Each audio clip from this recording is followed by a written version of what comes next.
Well, if football would have been on the agenda at about 2 or 3 o'clock this afternoon, might have been a wave pool here in Springfield, but Mother Nature is cooperating to the best of her ability, and we've got good conditions now for Ozark Conference action tonight.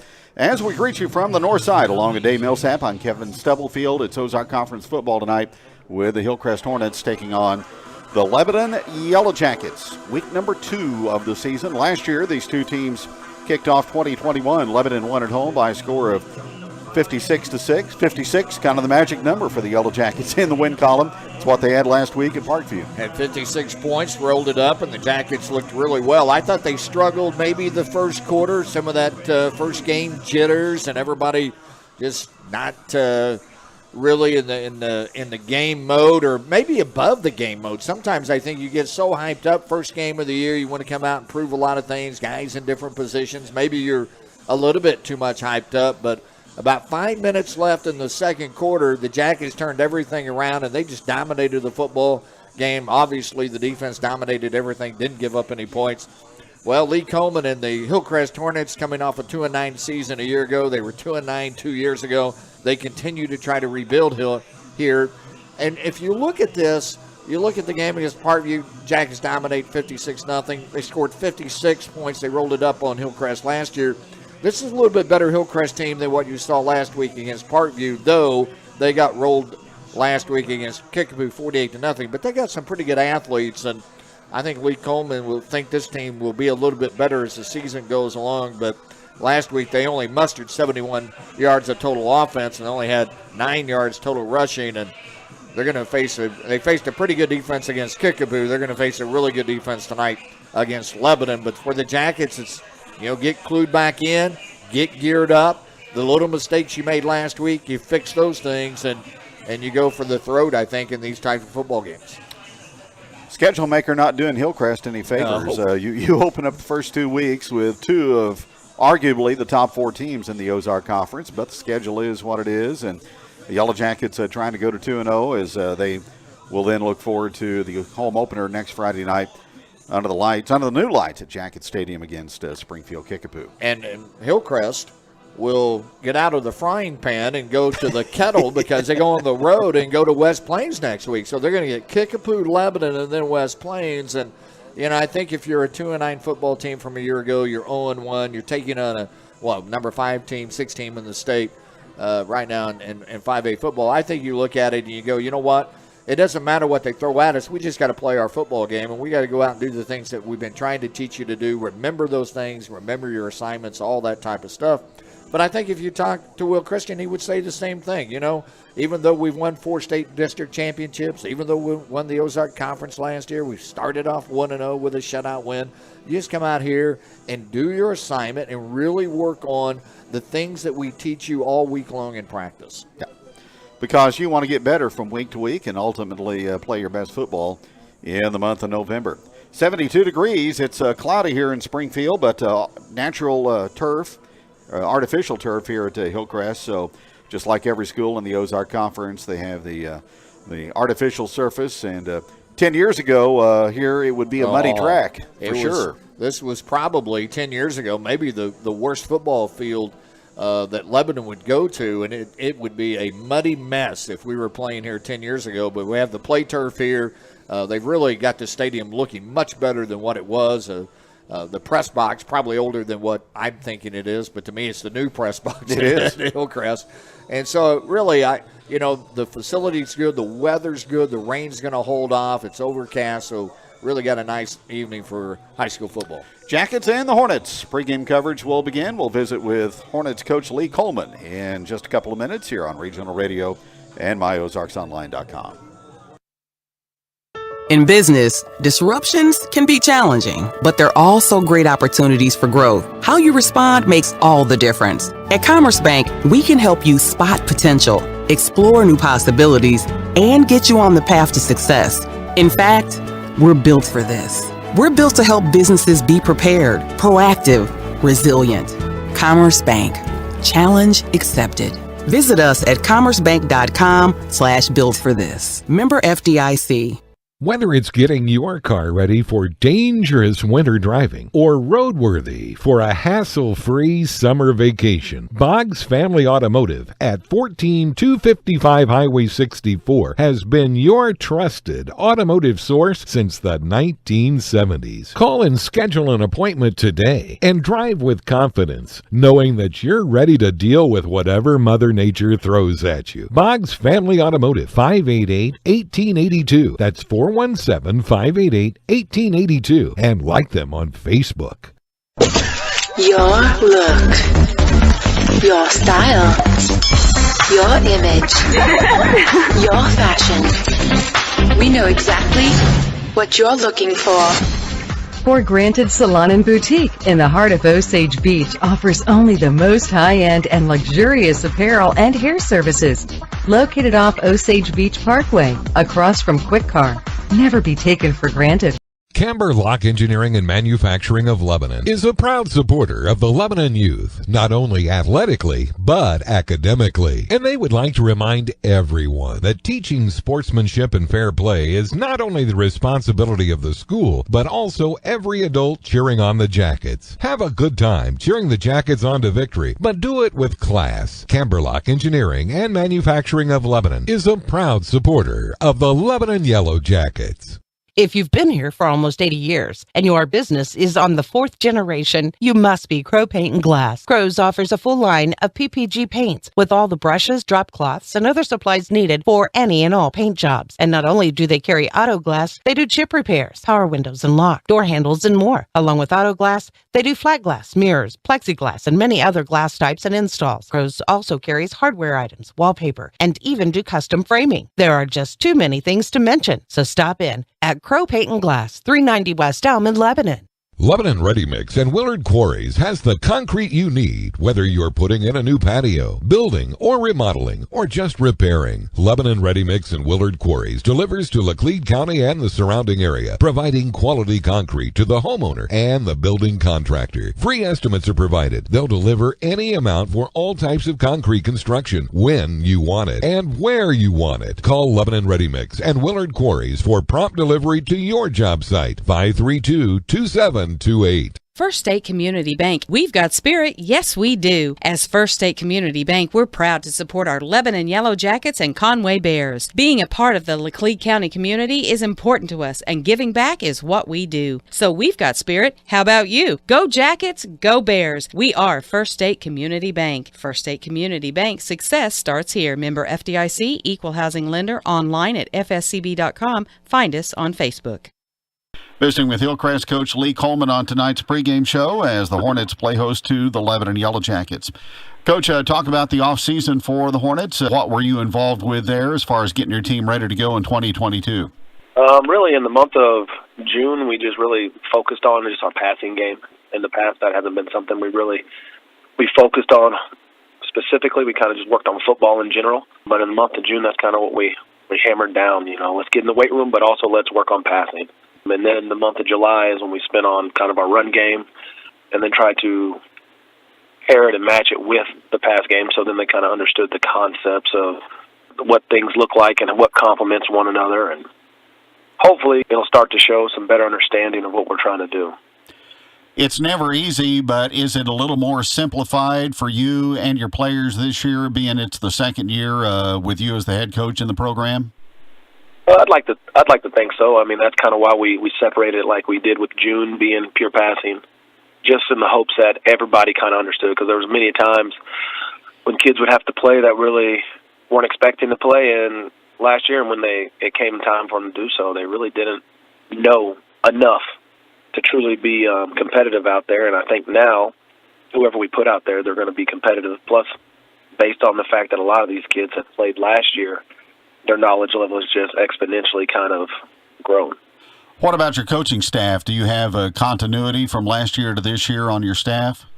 Oh, yeah, for sure. We definitely kept the same staff. We're very close-knit here. Everybody knows everybody in some form or fashion before even coaching. A lot of us went to school together, played together, and really just have continued to grow and build off what we had and hopefully turn it into something real nice here soon. What's been your number situation as far as the turnout of players this fall? It's been hit or miss. We're around I'd say 50 to 60 throughout the summer. We're up to 70, 71 now, which is good for us. I mean, the goal obviously for us would always be to have 20 in each class show up, and then hopefully get those 20 in each class to show up every day during the summer. That's, the ultimate goal. We're clearly not there yet, and we're still working and building, but it's kind of, you can see it. It's not so far off, you're like, man, we'll never get there. But it's definitely, I feel like we are turning a corner and hopefully heading down that stretch where we want to be. What was the mindset getting back to work on the field on Monday after your opening game the previous Friday? Oh, we're definitely all just hungry. I mean, we were there Saturday morning, everybody.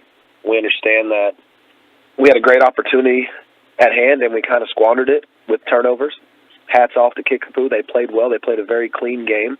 But going in, we felt like we had a shot. We really did. If we executed our game plan and, didn't turn the ball over, we would be able to be in the game when it counted. And unfortunately, we had too many turnovers, and I guess that's what happens when you play with young guys. Turnovers happen more often than you would like. But I do think we talked about it. We worked on why it happened so they understand why. Hopefully it won't be an issue week to week. It was just kind of a fluke thing that took place that game. Your schedule, especially at the early portion, it's always tough in the Ozark Conference, but your first two games against really good teams in Kickapoo and Lebanon. Talk about the matchup tonight with the Yellow Jackets, Coach. Tonight it's going to be, a team in Lebanon that does what they do. They're good at what they do. They all understand, and that's kind of what we're trying to get to as well, where everybody understands. I feel like they've had to reload quite a bit compared to last year, but that won't mean anything because they all understand and they all know. They've just kind of been waiting their turn to be the guy.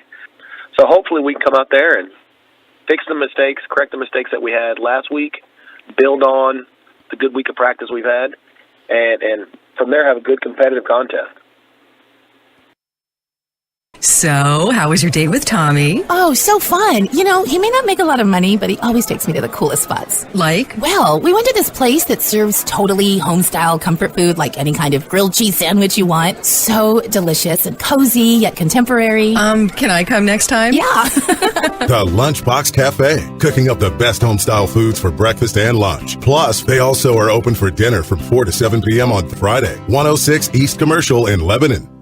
Yeah, I remember some things about my elementary school years. I remember, what's her name in 5th grade. I had a crush on her, but never told her. I remember the lunch lady. She used to bang a metal spoon on the counter when we got out of line. Her name escapes me. But I do remember the name of our bus driver, Mrs. Bernie Donnelly. If you're looking for a rewarding career, the Lebanon R3 School District is now hiring and has openings for paraprofessionals, cooks, custodians, and bus drivers. These are well-compensated job opportunities with benefits to the right candidate, and signing bonuses are available. To find out more, go to lebanon.k12.mo.us. Garner and Smith Insurance in Lebanon wants you to know that they're your local source for all your insurance needs and available in person, by phone, or virtually to answer any health insurance questions. Call today to schedule a free, no-obligation benefit review at 417-532-9491. Now's the right time to evaluate your current coverage and strengthen it. Make sure that you have the plan you need with the benefits you really want. Garner and Smith Insurance, across the street from Lebanon High School, supporting the Yellow Jackets and the community since 1976.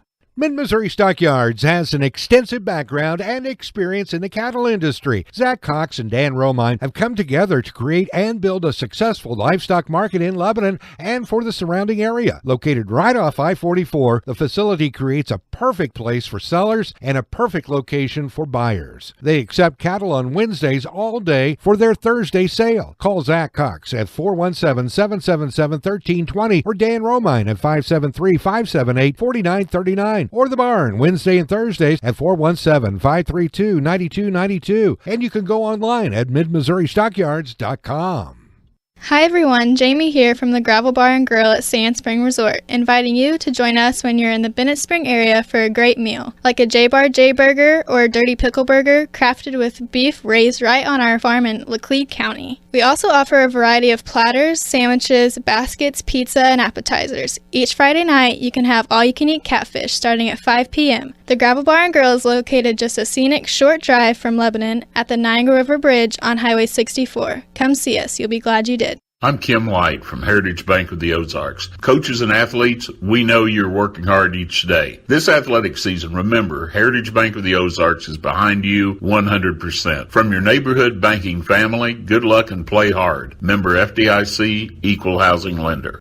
Oh, real estate. Not really any fun, is it? Whether you need to move because of work, just time to move up, or size down, there's a ton of stuff to worry about when looking for a home. Are they asking too much? Why are they asking so little? Home inspections, deeds, utility costs? Will the home keep its value? Is it a good area? All the paperwork, the financing, the negotiating? Oh! I think I might have lost my marbles if it wasn't for my realtor. RE/MAX Next Generation Angie Long started in this business because she loves helping people and she loves seeing people's dream come true. So why wouldn't you call Angie Long at 718-2217? Hi, I'm David Lehman of David Lehman Insurance. Are your insurance premiums giving you a wake-up call? We offer several options that allow us to provide coverage that fits your individual needs at affordable pricing. Stop in today for a free quote on any of your insurance needs. David Lehman Insurance, 2021 South Jefferson, Suite B, Lebanon, Missouri, or call 417-533-5444. Football Friday night, and back to Springfield for the Lebanon Yellow Jackets on the north side against the HILLCREST Hornets tonight at Shoemate Stadium. Coach Will Christian joins us. Coach, before we get into football, I'm telling you, 12 months ago, one of the great sights for me was going up to the press box and seeing all the HVAC work that was done to install air conditioning in the Lebanon press box. Today I drive in, you see a big crane installing lights at the football field. That is equally a gorgeous sight. So congratulations on all the capital improvements at Jacket Stadium here in the last year or so. Yeah, we're very blessed with such a giving community that has done a lot of stuff for the facility, and of course also with a school district that supports a tremendous need with the lights. The lighting dates back to sometime in the 50s. And I mean, honestly, obviously, that is in a spot that there's some serious need there, and we're just very blessed and fortunate that that's going to happen, and that's going to benefit way more than just football. Our band program, our cheer, our dance, our soccer team, teams that maybe will practice out there some. So there are a lot of our track, obviously our track meets. So there's a lot of programs that are going to benefit from better lighting, and we're just super pumped to actually see them on for the first time. I think Monday night will be their first audition, so we're excited about that as we're playing Kickapoo for the middle game of the 3-game series with the JV Kickapoo Chiefs. So we're very fortunate, but yes, that climate control in the press box is awesome. It's going to turn it into the suite situation people are going to want in there, so we're going to have to be careful, but that's nice. And of course, dating back to when the school district was fortunate enough with Charlie Brown's leadership to get a community to donate turf and a scoreboard and all the other things. We're very fortunate here in Lebanon, and this community supports all of our kids and activities. 56-0 last week at Springfield Parkview against the Vikings. Jackets had a good night on the gridiron against Parkview. What do you recall of that game, and looking at film, what are some of the things that jumped out at you? Well, first and foremost, I thought we played with great effort, which, is an expectation. I thought that we played decently clean. We took care of the football. We didn't have a ton of penalties.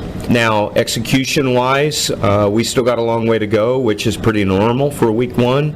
When I say that execution-wise, I'm talking about all 11 people doing what they're supposed to do on a given play, exactly how it's drawn up according to what we get. That takes time. That's one of the reasons why I think football is intricate in its development, because getting all 11 pieces to work together is a challenging thing that takes time, and our kids and coaches will continue to work hard to get there. But obviously, we saw a lot of great pieces and a lot of potential in everything, from the defense to our offense to the kicking game. And so now it's just all about us being humble and hungry. That's kind of been the two words that we've hung our hat on this week. You know, when you're in a situation, you're the 5th ranked team in the state, you win a ball game 56-0. You're coming off of winning 4 district championships in the last 5 years. It could be real easy for our people to sit back in the chair, put their feet up, and feel like, hey, we've arrived. And Kevin, it is a fast track down the mountain. It is very slow up the top, but fast down it. And so we've got to roll up our sleeves and work really, really, really hard to take next steps and to get better. Football is such a game of synchronization, and you mentioned getting everybody on the same page and going in one direction. I guess the most important is starting the play correctly. So you got to line up correct in order to finish the play the way you hope to. You do. Lining up correctly is critical. Not only, you hear that often with defense. A defense aligns correctly to be gap sound. But it also applies to an offense, because if the offense doesn't align in the formation correctly, then it might not fit into the blocking scheme right, or the timing of the play might not be right. And so that part is very critical. And then once you get lined up right, then you need to be in a good stance, because from a good stance, you take a powerful first step. And that all starts from a good stance. So those are 2 basic fundamental things that probably the most general fan might not even notice on a given snap, but it is, Kevin, where it all starts. How did Coach Wade grade out the offensive line against Parkview? Yeah, I mean, we graded out with effort really good and execution a long way to go, kind of what I've already highlighted. I mean, I think most of our guys overall did fine for week 1, but we've got to do a better job of making sure that we're blocking the right people and using fundamentals the way that they're coached on a particular block. We've got different styles of blocks. It's not, some people might just view it as, well, it's a human body against a human body straight ahead, and that's not it. I mean, you block according to a style based on where the person is. And so if he's inside of me, it requires a certain technique, versus if he's on the backside of me, or if he's head up, or if I pull, or if it's pass protection. So all of it requires a different technique. And in order to execute the block right, you have to use the correct technique. And so not only do you got to know what you're doing, but you also got to use the right technique. And so that's why that there is so much to it and so much work that's required in order to get it right. Did Parkview do anything differently on defense to where you had to adapt and adjust early in the football game? Completely different, Kevin, which I was pretty excited about, because we were forced to adapt. We would have gotten what we prepared for. It might have made things even easier. And no disrespect to Parkview, but just what we saw and what they did to Bolivar and the Jamboree, we had a set game plan and things would have rolled pretty quickly, I believe. But based on the fact they gave us something 100% different than they'd ever shown, it forced us to have to adjust, and that's awesome, because we're going to have to do it again and potentially every week, and so that's good for our football team. Had a few too many penalties to your liking, I know. Is that normally just a case of fundamentals maybe going awry on a certain play, out of position where you have to grab, things like that? No, Kevin, honestly, our penalties Friday were a lack of discipline. We've got to do a better job of being more disciplined and being more composed. When you block somebody in the back, or you get a personal foul type penalty, those kind of things are a loss of composure and are personal discipline issues. And so we'll have those addressed. Our kids are going to do a much better job in that realm. I've never been one that worries too much about hustle penalties, and those kind of penalties don't stress me out. But the lack of discipline, mental errors, are things that we're not going to have happen. And I tell our kids, you fix it or we fix it. And so we'll see how week 2 is. I have a feeling we'll do a much better job. How about Gavin Smith's command of the offense in his first varsity start? Yeah, he's got a lot of charisma about him and a lot of confidence. I believe that all year he's going to command the huddle. Now, obviously, what question he hasn't answered yet is how he's going to deal with adversity. But knowing him, he'll grab the bull by the horns just like he has done everything else so far. You know, all of our confidence is in him, and he's just got to continue to grow and get better, and I know that he will. You and Coach Summer put your head together and script out early plays, early in the game, offensively, first series, first sequence of plays. How much preparation do you do in that? So on both sides of the football, actually, Kevin, there is most often a script, sometimes even a beginning of the second half script. Now, I will tell you that sometimes those scripts go in the trash can pretty quickly, and instantaneously we are implementing a script, which basically means that if plays are called, you know, they're being checked off to set up other things, which is oftentimes what a script is designed to do anyway.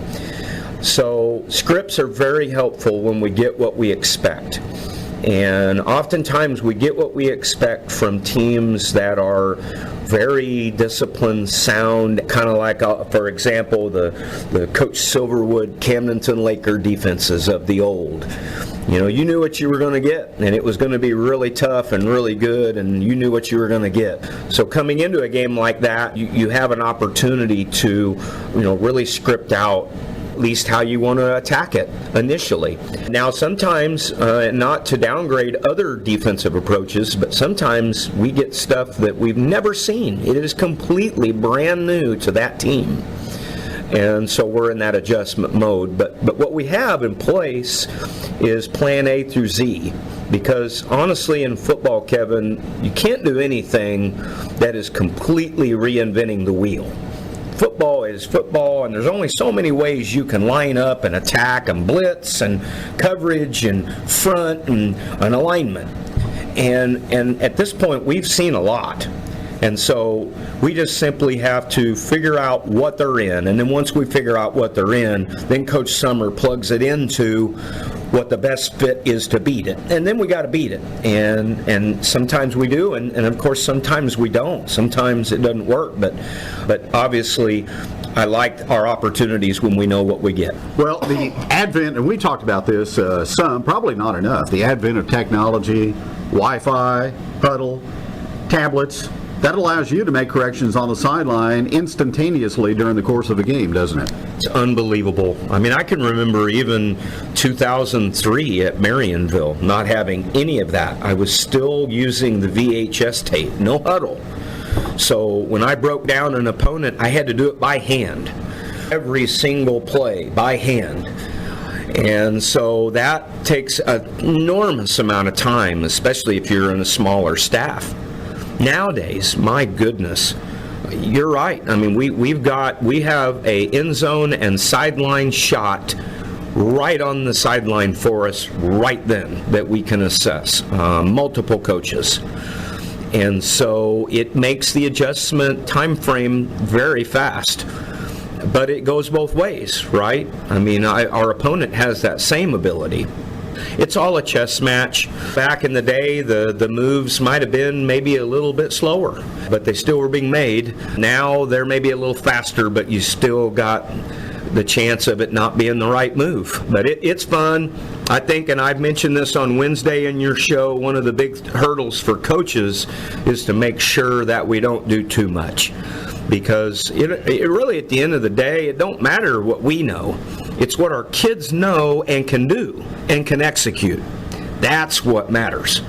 So when we're adjusting and we're implementing game plans, we got to make sure that it fits who we are, whether it's in the game, halftime, or in our preparation during the week. Well, what we've seen in the first two games, Coach, down at Reed Spring and the Jamboree, and then last Friday at Parkview, is the fact you've got a defense that can really get after the other team's offense and really take them out of their comfort zone. I'm really excited about our defense. The big key is that they stay humble and hungry. And they continue to tweak things that we see that, like an angle on this play or a defensive lineman addressing a block a certain way. Little bitty things. We continue to take steps I think sky's the limit. I think the ceiling is really high on this defense because it possesses the number one attribute needed for good defense, and that's speed. And overall, I feel like we're a fast defense. We also, I feel like, are a pretty physical defense. We're not maybe an enormous defense in the size of our players, but we're athletic, we're physical, and we've shown that we tackle pretty decent. All of those factors, Kevin, got to continue to move forward and get better. If they do, I really like the ceiling. And Kevin, you know as well as I do that great defense gives you a chance every Friday. Springfield Hillcrest, tonight's opponent, they come off a shutout loss to Kickapoo last Friday night in their season opener. Coach Coleman was lamenting the fact that turnovers and mistakes really interfered with what they tried to do. Was that the case in what you saw on film? Yeah, I would agree with Coach Coleman. I think that, turnovers, when you look at the Ozark Conference in week 1, Kevin, honestly, in most of the games, turnovers played a major role in the teams that did not play very well. And so Hillcrest was one of those. We got a lot of respect for Hillcrest. I know the result last year, but last year is gone, done, different teams. What's important is right now, and even though they didn't play very well last week, they played a good opponent, and we have got to show up and play well. And we've got to make sure that, we've got that business trip mentality. When we get on the bus, we get off the bus, and we're dialed in and focused on what we're supposed to do, and we have fun and fly around. And our kids are very capable of that. Any mistakes that Hillcrest does make, we got to capitalize, and we've got to play clean. And clean isn't just in taking care of the ball; that's a big part of it. But also playing clean means that we eliminate the undisciplined mental error penalties that we had last week. We also do a great job of executing our jobs better. The spots where we didn't do our jobs, we need to show improvement this week in that execution. Off of what we saw on Friday night at Parkview and then your JV performance against Kickapoo on Monday night, anybody earning some more playing time if things go according to plan tonight? We've got some guys that honestly before the Monday night JV game were in that fold already in that number 2 group, and so that's still pretty much in play. Saw a lot of great things, Kevin. Saw a lot of things that showed me promise and potentially makes things maybe a little bit more competitive in a few spots, but it really didn't change our lineup as it is right now. But they need to just keep pushing. And because one of the things that I tell our kids often is that your stock's like the stock market.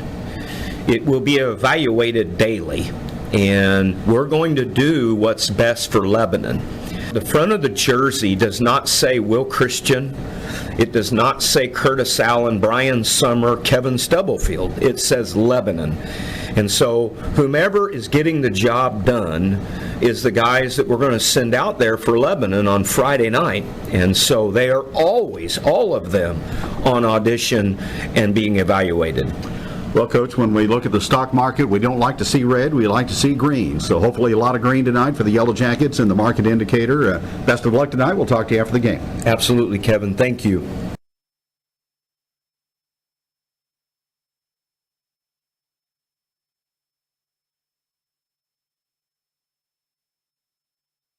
When it comes time for dentures, you do have choices. Drive an hour or more away or stay close to home. Have the extractions and wait weeks for the dentures, or you could have it done the same exact day. Lebanon Family Dentistry provides general dentistry and has the lab in-house. Dr. Stephen R. Sanders provides premium dentures that provide superior wear, resistance, long life, and a natural look. Lebanon Family Dentistry even does same-day dentures and same-day denture repair, as well as heat-cured relines so your dentures will fit and feel better. Give them a call today at 417-588-1690 or 1-888-DENTURES. This provider is not a specialist in prosthodontics. I'll never forget. It was late morning and I was at work, and that's when the wife called. See, she had a doctor's appointment to get to, and lo and behold, the garage door wouldn't open. What am I supposed to do? I can't get the car out. It's easy to take your garage door for granted. Until it isn't. Supplying a trustworthy garage door is our specialty. Joe Osmer at Mid-Missouri Door can install and service any size door. Joe Osmer has been in the garage door industry for 3 decades. Call Joe Osmer today at 322-5585. Tracker boats have been proudly made in the USA since 1978 and are designed to be dependable fishing machines. And Tracker Marine in Lebanon needs your help. We're currently hiring for all skill positions on first and second shifts. When you join Tracker Marine, you join a company with roots right here in the Ozarks. A 45% merchandise discount at Bass Pro Shops, advancement opportunities, and a family atmosphere await you when you join Tracker Marine in Lebanon. To apply and learn more, go to basspro.com/careers. Lift and stretch. Lift and stretch. And lift and stretch. Now squeeze and hold. Squeeze and hold. Maybe it's time to get in shape. It's never too late to start. Great Life Golf and Fitness can help you break a sweat doing something besides getting dressed. Great Life Golf and Fitness, located on Highway 64 in Lebanon. Make it a great day. Make it a great life. Lebanon. Hey, you golfers out there. Was your 2022 season not quite up to par? Fall and winter are just around the corner. A perfect time of year to work on swing changes to hit the ground running in the spring of 2023. Just like other sports, changes that need to be made are more efficient when made in the off-season. Book your lessons today through the Shane Blankenship School of Golf at Old Kinderhook for a better tomorrow. Call Shane at 636-497-2475 or email sblankenship@oldkinderhook.com. Be sure to mention this ad for 10% off any lesson or lesson package booked at this time. And let's go Jackets. Napa Auto I'm John Parts Gideon in with Lebanon Heritage is your Bank of the Ozarks. one-stop shop Our athletes for are winners automotive, on and off the field and the court. They power play with sport integrity, needs, and strive more. to serve, At are Napa, true they team carry players, a and large intentionally inventory seek in addition to excellence. having Our access banking to team Napa's also embodies distribution these center leadership right here in Lebanon. characteristics. Your When it comes to local banking, Napa choose stocks the winning auto team. parts, tools Heritage and Bank of the equipment, Ozarks. and many And other go items Jackets. for heavy We're all trucks, behind you marine and farming 100%. equipment. Member Stop in FDIC, today. Equal Located Housing at Lender. 1690 Southdale Drive in the Marketplace Shopping Center in Lebanon. Phone 417-344-7333. Do you have the energy for all of those fun and not so fun outdoor activities like yard work? If just the thought of that makes you tired, Nature's Pantry can help. If you're always tired, have a low libido, poor sleep habits, or just feeling down, head to Nature's Pantry in Lebanon and pick up some Restore It, a complete anti-aging adrenal rejuvenation supplement used by physicians for over 10 years. Get the energy to do the things that you love and even the things you don't. Nature's Pantry, open Sunday through Friday in the Chalet Village in Lebanon. Mid-Missouri Bank is proud to support Lebanon athletics. Bank better with Mid-Missouri Bank at our Lebanon location or on the go with our free mobile apps and easy online banking. Even get your Yellow Jacket Athletics Mid-Missouri Bank debit card with no wait at any of our 14 locations. Mid-Missouri Bank. Live, work, play, bank. And of course, go Yellow Jackets. Mid-Missouri Bank. Equal housing lender. Member FDIC. You're listening to Regional Radio for the Ozarks, KJEL Lebanon. The dedicated employees at G3 Boats in Lebanon know about the hard work and discipline it takes to have a winning team. We proudly support all our athletes and wish them the very best this season. G3 Boats, a great catch. Lebanon Yellow Jacket Football, brought to you by Commerce Bank, Lebanon Ready Mix, Shadle's Colonial Chapel, Mid-Missouri Stockyards, Heritage Bank of the Ozarks, Angie Long of RE/MAX Next Generation, by G3 Boats, Missouri Cooperage, Camberlock Engineering, Garner and Smith Insurance, by Lebanon Suzuki, Sing Rental, The Gravel Bar, Henderson Heating and Cooling, and by Nature's Pantry, Pro Paint and Glass, David Lehman Insurance, SJB Golf, Riverfront Campground and Canoe Rental, Tracker Boats, Missouri Eagle, Michael Industry Supply, and also by Taylor's Dairy Joy, Great Life Golf and Fitness, by Napa Auto Parts, the Lebanon Booster Club, Mid-Missouri Door,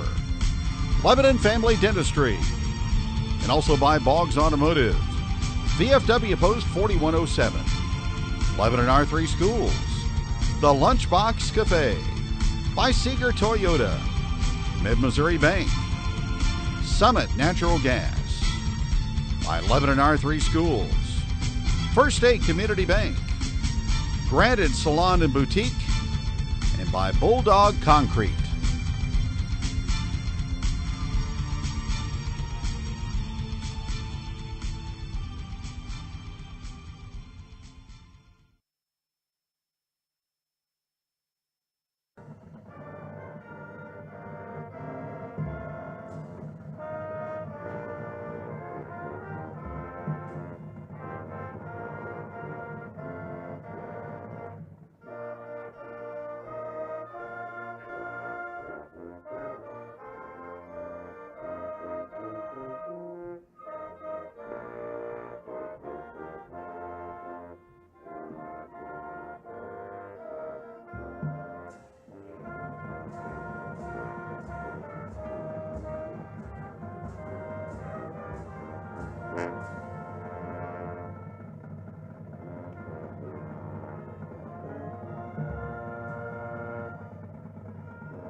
Give you a rundown of the starting lineups for tonight's Hillcrest Lebanon football game in Ozark Conference action. For the Hornets, they will go with wideouts Cole Griesmer and Amari Clark, along with Toby Filyaw. The tight end is Aiden Myers. The running back is Dante Sample with Ethan Weaver at quarterback. Trayson Tate and Zach Gukin are the tackles. The guards are Jake Ramsey and Hayden Branch, and the center is Andrew Neer. Thank you. For Hillcrest on defense, they will start Gage Cisco and Isaac Hahn at the defensive line positions. Also Avery Myers and Hayden Branch. Linebackers Dante Sample, Aiden Myers, and Zhao Shadow. And safeties are Jude Cochran and Toby Filyaw. And the corners Cooper Hewitt and Zaquan Henderson. For the Yellow Jackets, at left tackle on offense, Thomas Howe. The right tackle is Ethan Fairclough. Danon Conrad is the right guard, Gunnar Williams the left guard, and Brandon Hudson is the center. At the slot backs position, Jackson Glendenning and Nathan Bartell. Cade Musha is the fullback, Gavin Smith at quarterback with Hoyt Honey and Austin Hendricks the receivers, and Ben Cooper at the tight end spot. Defensively for Lebanon on the nose tonight will be Jaden Hubler. The ends are Preston Ellingson and Gunnar Williams. Cade Musha and Nathan Bartell, the inside linebackers, Jackson Glendenning and Griffin Jones, the outside linebackers, with Austin Hendricks, the free safety. Jared Singh, the strong safety. Jacoby Foltz and Caleb Nail are the cornerbacks tonight for the Yellow Jackets here in Springfield on the Hill against the Hillcrest Hornets. Hornets only dress out about 45 people, so they'll have a lot of folks that will have to go both ways, and that's going to be tough against this Lebanon team because they are so physical. It's interesting, they have a penalty flag already thrown in the middle of the field, and I wonder if they're going to tag Hillcrest because they're a little bit late. Way late. Coming onto the field. In fact, we only have a minute before kickoff, and they may have already been violated for that offense. And well, they played the national anthem about 15 minutes later than normal, so yeah, they were running behind on the schedule tonight. I'm not sure if some of the band members were late getting to high school or what. Here come the Hornets. Jackets have been on the field now for about 13 minutes. Yeah. You know, sometimes you'll have that as a little bit of gamemanship, but I don't think that's the case here. I think somebody didn't manage the clock very well, and Lee Coleman's group's already going to have to face a penalty to get started, and that's not a way to start against a team that is ranked 5th in the state, and you already are struggling a bit, but you'll just have to overcome that and go from that. The captain's just now coming to the middle of the field, and we're right about 10 seconds away from what the official game time should have been. Kevin alluded to the weather. We'll get this thing started at about 73 degrees. A wind out of the northeast at about 7 miles an hour, but it's an occasional wind. The flag will lay for a little bit and then start to fly or move, and I don't think it'll be much of a part of this football game here tonight. The rain that we seem to have in Lebanon that was all day long pretty much stopped as I probably got to about Stratford and the rain ceased. And, of course, we talked about playing on the play turf, so it may be a little bit slick in spots, but usually it absorbs fairly well. Weatherman kind of missed the forecast here going into the Labor Day weekend. It was not supposed to do what it did today. And that comes from the sports guy who's always probably wanting to criticize the weather guy. I respect them to the hilt, but when they're a little bit off in accuracy, you got to let them know. You know, I like the fact that we've got to a point in the media that the weather team is larger than the news and sports team combined, I think. And I mean, normally they're spot on, but yeah, a little bit off track here going into the Labor Day weekend. And hope you and yours have a great Labor Day weekend. And glad you're spending a little time with us tonight here on the radio as the Jackets take on the Hornets. Huge Lebanon crowd on hand. In fact, probably more Lebanon folks than we see Hillcrest people that have made it to the stadium. And the Hornets are going to be receiving the Jackets, as we've always talked about, travel very well. And, you know, when you win, you will bring the folks with you. And the Jackets certainly have done that over the last decade. Lebanon will be in their traveling white uniforms with the black numerals and the gold helmets, no stripes on the pants. The Hillcrest Hornets will be in their blue uniforms with the red numerals outlined in white with the gray pants and the blue stripe. They have the white helmets now with the Hornet insignia on the side. It appeared they called the penalty against the Hornets, but I think the Jackets may have declined the penalty. Delay a game. Yeah. So Lebanon, being good sports, say, you know what, you got out late, and we'll give you that. Lebanon will kick off going right to left as Zaquan Henderson will be the deep guy, and he's going to stand at the 10-yard line. Red Rhodes does the kicking for Lebanon. He was dead spot on with extra points last week at 9-9, and he had good kickoffs all night long. As we get set for football action, week number 2, here's Hall of Fame broadcaster Kevin Stubblefield. And Rhodes has it teed up at the 40-yard line, and the approach and the kick. And Henderson will get it at the 14-yard line. Takes it straight up the hash marks and busted across the 35 and out close to the 40-yard line. Great speed that time by Zaquan Henderson as he almost took it across midfield. He was one tackle away from doing that. Hillcrest will start at their own 39-yard line. Ryan Heinrichs was the guy that got him as he broke through, and Heinrichs with really a touchdown-saving tackle. He gets past Ryan, and he was going to go the distance in about a 75-yard return. Instead, Heinrichs was able to make the tackle, and the Hornets will start it off at the 39-yard line, but a decent start for the Hornets. Dante Sample, the single setback, and out of the pistol. Ethan Weaver, the quarterback. Takes the snap, going to put it up. He throws, intercepted. Cade Musha with a pick, and it's a pick six for Lebanon. Cade Musha, 10-5 touchdown. Bartell intercepted on the first play last week at Parkview. Tonight, Musha with the interception, and he goes 35 yards to the house. Well, rinse and repeat for Lebanon as Musha does exactly what Bartell did against Parkview, gets the pick, but this time he takes it to the house, and the Jackets are up quickly 6-0. Wow. Not a very good read as Weaver didn't even see the Lebanon linebacker, and he stepped right in front of the football, and Musha with the pick and the score. Rhodes, the PAT, and he splits the uprights, and just like that, 17 seconds into the ball game, the Jackets with a defensive touchdown, and they go on top by a score of 7-0. Well, this Lebanon defense, they can shut down the opposition. They can score points. Well, they show it right there as Musha, the linebacker, with a 40-yard return on the interception. And couldn't get off to a worse start for the Hillcrest Hornets. One play, one turnover.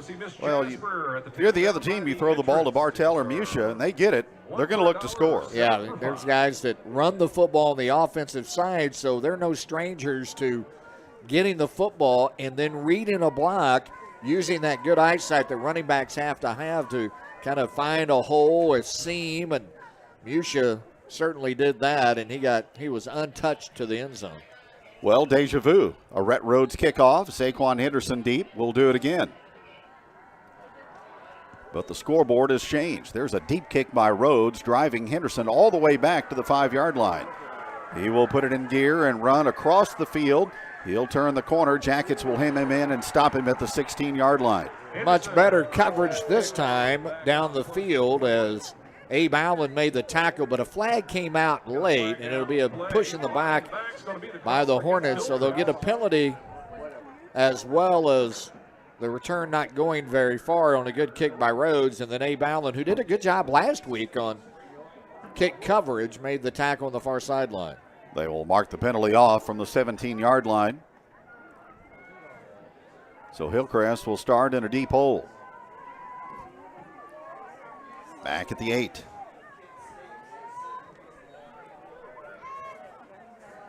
Lebanon defense really strong with that linebacker spot with Musha and Bartell. And then on the outside linebackers, you've got Glendenning and Griffin Jones and Ryan Heinrichs handling the outside linebacker spots out there on the corner. Ball on the left hash for the Hornets. First down and 10. 7-0 Lebanon here early in the first quarter. There's the snap to Weaver. Look to hand the ball off to Sample. Instead, Weaver's going to keep it, and he'll cross the 15-yard line and out close to the 17. Musha made the tackle for the Yellow Jackets. About a 5-yard gain to the 12. It's that read option and decided not to give it to Sample. Sample is a 4-year starter for Hillcrest, 2-time All-Conference. Rushed for only 339 yards last year, but he was their guy. Rushed for 15 yards last week on 9 carries. Tight end Aiden Myers is split off the line to the right side. Second down and 6 for Hillcrest. There's the snap.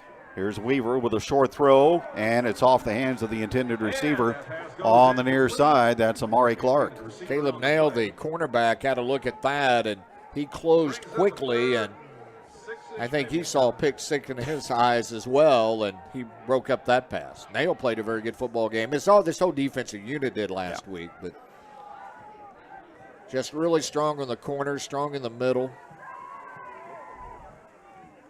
So Hillcrest facing now 3rd down and 6 with the ball at their own 12-yard line. 7-0 Lebanon on a Cade Musha interception return.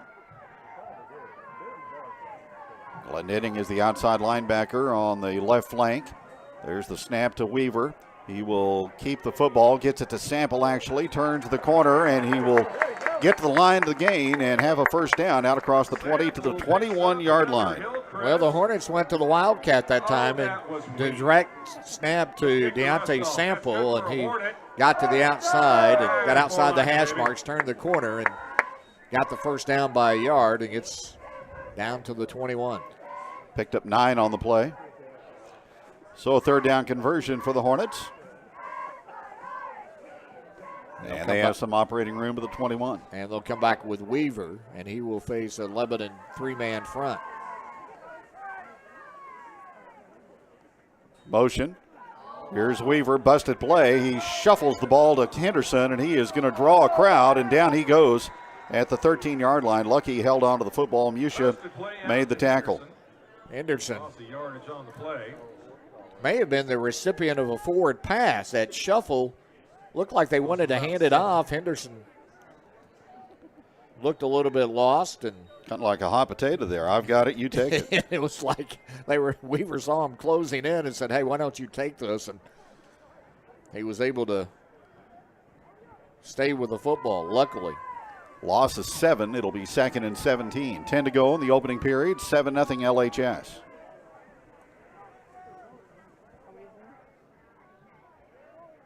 Out of the pistol, here's Weaver. Rolling under duress, throws the football late and gets the ball to the tight end Myers, and he takes it back to the 21, the original line of scrimmage. Well, the pass was caught. Griffin Jones, the outside linebacker, was there to hit him immediately as he gets back to the original line of scrimmage at the 21-yard line. But they had the blitz on the outside linebacker, Jack Glendinning, coming from the blind side, and Weaver rolled away from that and found his receiver, but didn't give very much yardage out of that. So that'll bring up 3rd and 10 for the Hornets. They've already converted on 3rd down in this possession. Lebanon in front 7-0 here in the first quarter. Cade Musha with a 40-yard interception return for a TD. Now whistle blows before the play gets underway. And we get a timeout. Jackets lead by a score of 7-0 in Springfield. Back in a moment here on KJL. If you're looking for a little piece of heaven in the great outdoors, somewhere that's peaceful and beautiful, then you need to check out Riverfront Campground on Highway 64. Voted #1 private campground in the Bennett Spring area by TripAdvisor. With 200 beautiful acres, Riverfront Campground can accommodate you, your entire family, and friends. They offer canoe and kayak rentals for relaxing float trips down the beautiful Niagara River. From tent sites to cabin rentals, Riverfront Campground, you'll get taken care of. Check them out online at riverfrontcampcanoe.com. That's riverfrontcampcanoe.com. I'm Matthew Amsberg with Heritage Bank of the Ozarks. There are few times in one's life more exciting than buying, building, or remodeling a home. However, we understand these times can also be some of the most stressful. When choosing a home loan lender to buy, build, or remodel, think of your neighbors at Heritage Bank of the Ozarks. Member FDIC, Equal Housing Lender. 3rd down and 10 from the 21 for Springfield Hillcrest. 2 receivers right. And 2 in the backfield by Weaver. Takes the snap, rolls, pursued by Gunnar Williams. Here's Weaver trying to keep. He will get a couple of yards, stay on his feet, but then smashed out of bounds into the Hillcrest sideline by Gunnar Williams with assistance from Caleb Nail, and that'll bring up 4th down. Short of the first down and puts them in a punting situation. On 4th down and 6. Bartell will go back to return. Weaver is their punter as well as their quarterback. He averaged 25 yards a punt against Kickapoo. They look like they're going to go for it. We'll see if they do that quick kick. Weaver about 5 yards behind the line of scrimmage, gets the kick away, and it was partially blocked. Weaver went down. He gets pretty good roll to the 45-yard line. So a 30-yard kick, and Lebanon will have it in good field position. So he's lined up just like he would be in his quarterback position. Gets a quick snap. The Jackets really shot the gaps and were right on top of him. I'm surprised he got the punt off at all. The Jackets got a piece of it, and Lebanon gets their first offensive possession in good field position. 8:47 to go here in quarter number 1.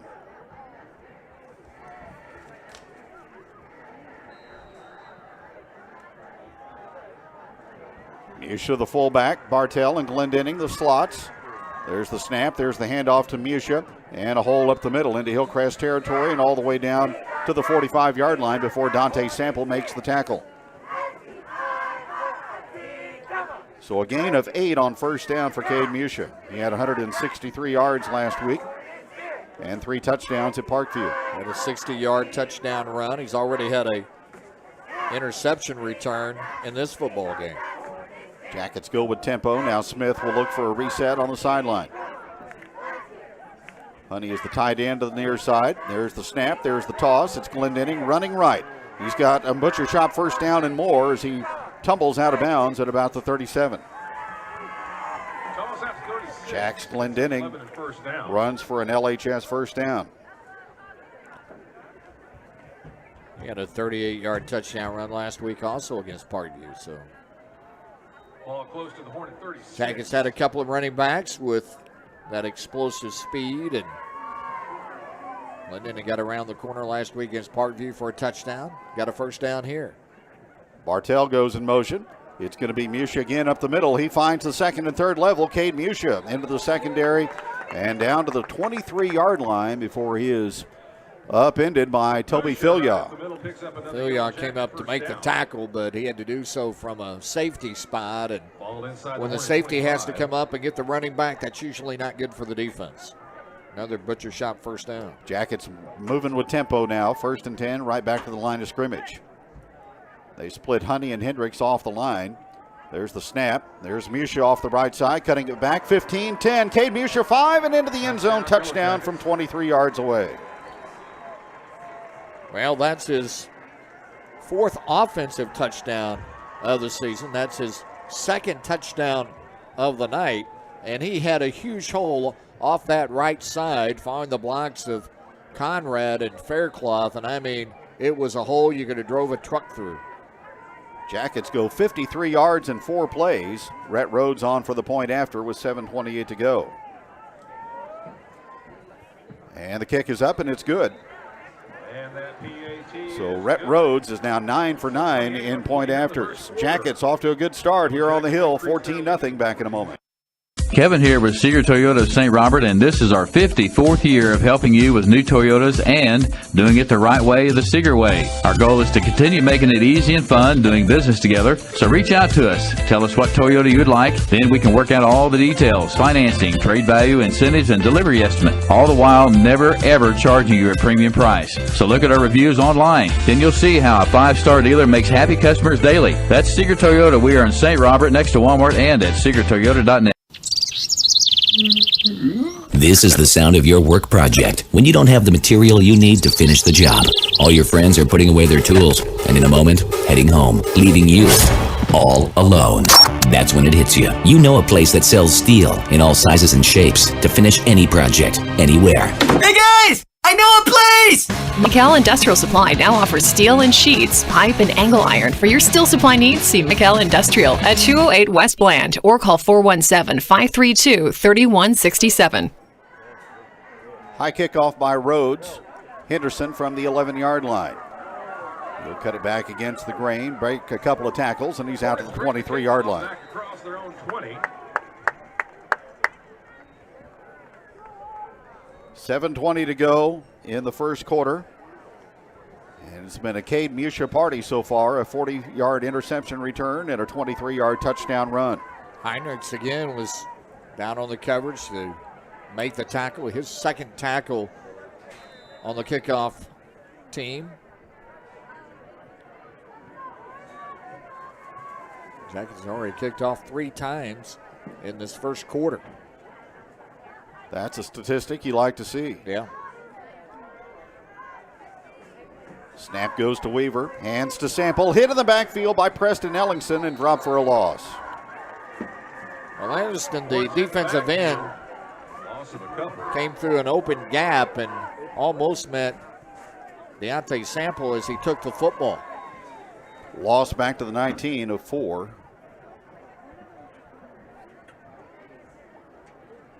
So 2nd down and 14.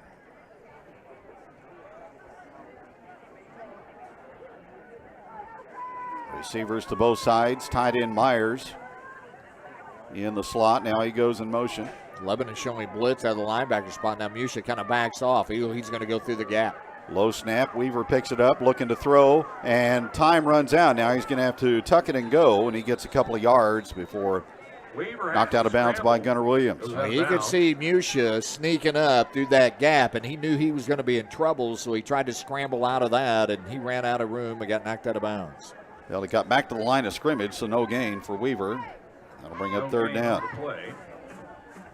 3rd down and 14 for Hillcrest. 14-0 Lebanon. 6:31 to go here in the first quarter. You know, as a quarterback, you see that, and you got to be thinking audible, come up with something different, but or that or call the timeout, but he's already wasted a timeout in this first quarter. Snap to Weaver. He throws the out, and the pass is caught on the comeback route that time by their receiver on the play. That is Clark, I think, was the guy that caught the football out in the flats. Got to the 24, and that leaves Hillcrest far short of the first down. So Weaver will come back out to punt.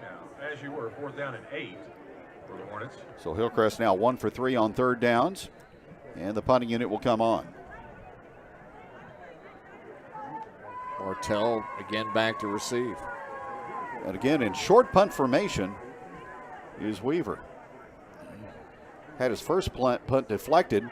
Now he's going to try to run to the 20-yard line, being pursued, and Musha is going to suplex him out of bounds at the 24, and Lebanon will get the ball in ideal field position. Well, I don't know if he just felt like he didn't have enough room to get the punt off, or they're going to try to play. They didn't. That's correct. And then he tried to scramble out, and the Jackets had great pursuit. Musha caught him, and now Lebanon plays with a very short field. So back to the line of scrimmage. On the run by Weaver, out of punt formation, out of short punt formation. And the Jackets will have the ball at the Hillcrest 24-yard line, looking to add to the lead. It's 14-0 here in the first quarter. Boy, Lebanon just dominating this first period. And an interception right out the get-go. First play of the ball game. Musha ran it back. Got his second touchdown and a 30-yard touchdown run. Guest at halftime tonight is going to be Lebanon soccer coach Matt Jernigan. Jackets were supposed to play Dixon today, but that got weathered out. Sure, a lot of activities fell victim to weather today. The only sport you can play on a day like this is what we're doing right now. I'm playing football. So 5:38 to go in the first. Lebanon 1st and 10 at the Hillcrest 24, up by 2 scores. Smith sends Glendenning in motion. Musha with a hole up the middle, and it's going to be Smith actually pulling it and going for the touchdown. 24-yard touchdown run, Gavin Smith. Gavin Smith, the quarterback, with a good fake to the inside to Musha, and then he rumbles for 24 yards and a touchdown. And again, coming off that right side is just dominating Hillcrest. Faircloth and Conrad, the center is Hudson, and they're just clearing huge holes. Rhett Rhodes getting a workout here in the first quarter. His third point after is sent all the way and right on the money. Lebanon 21 and Hillcrest nothing. Back with the Jackie kickoff in a moment. So, this morning I woke with this list in my head. Mow the lawn, trim the hedges, change the car's oil, paint the front door, drywall that hole in the back of the garage, and go fishing, which I immediately moved to the top of the list. Because the rewards are great for those who know how to prioritize. A visit to First Light Outfitters in Lebanon will move your outdoor activities to the top of the list. Gear up for hunting and fishing, sport archery with Matthews and Bowtech bows, and more. Top quality lures, rods and reels, and fishing line. Stay dry, warm, and visible in quality outerwear, gloves, vests, and hats. First Light Outfitters Sporting Goods Store, 814 East Highway 32, Lebanon. We're often asked about prearranged funerals. Shadle's Colonial Chapel in Lebanon has directors who will answer your questions concerning the planning and financing of funeral or cremation services. Shadle's Colonial Chapel's directors can also assist you in the transfer of older pre-need services in the event your wishes have changed. Serving families in the Ozarks for over 6 decades and 100% family-owned, Shadle's Colonial Chapel of Lebanon, where it doesn't cost more, it's just nicer.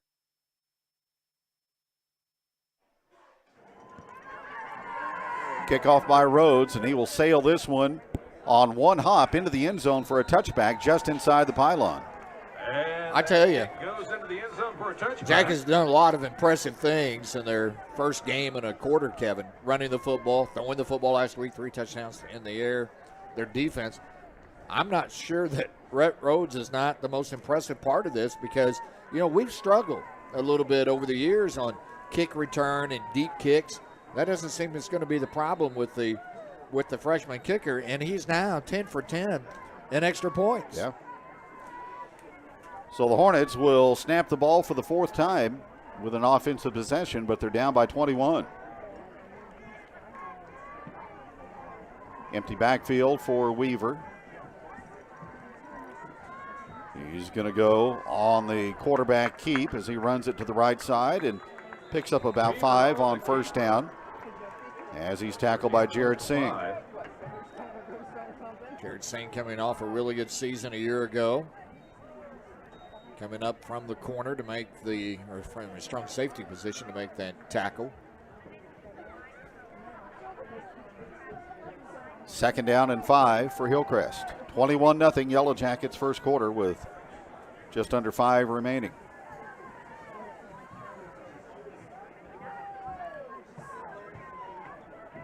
surveys the defense, takes the snap. Fake to Sample. He's going to sweep it to the left side, and Bartell is going to latch onto him and throw him back at the 20 for a loss of 5. Boy, the pursuit by Lebanon just superior in this football game.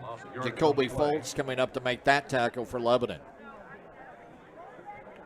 Jackets really spreading it out until the corners. The linebacker can come up and make the tackle as Weaver or Sample have tried to get outside, and it's just not been there.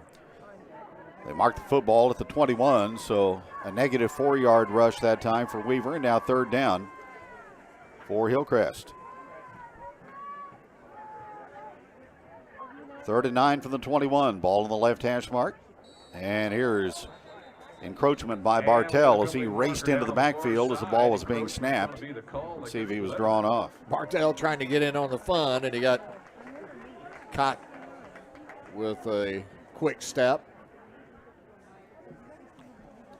So the defensive ends have played a big part of this, with Williams and Ellingson doing a great job forcing the running backs to go lateral down the line to allow the corners and linebackers to come up, and that's that pursuit, and Williams from the back end pursuing on the opposite side of the field. This has just been an impressive start. 3rd and 4 from the 26 for Hillcrest, down 21. Snap to Weaver. He gets the ball to Henderson, and he is going to draw company in the backfield. Was able to break free from an initial tackle attempt by Glenn Denning, but he's run out of bounds short of the 1st down. You know, you can miss that initial tackle right there, but with everybody coming up, you know you're in pretty good shape. You're going to get help from your teammates. You know, you can overplay on a corner spot like that, on that outside linebacker spot, trying to make a big play if you know that somebody's got your back. And that's what I think so impressive about this defense early is the discipline they have to make sure that the help is there. So no gain, 4th down and 4 for Hillcrest. Weaver sets up 5 yards behind the line of scrimmage. And this time he gets the punt away. Nobody back for LHS. It'll take a Hillcrest roll and be picked up at the 44-yard line in Hornet territory by Cooper Hewitt. 11 and 44-yard line. So another 30-yard punt and no return for Ethan Weaver, and Lebanon will go back on offense.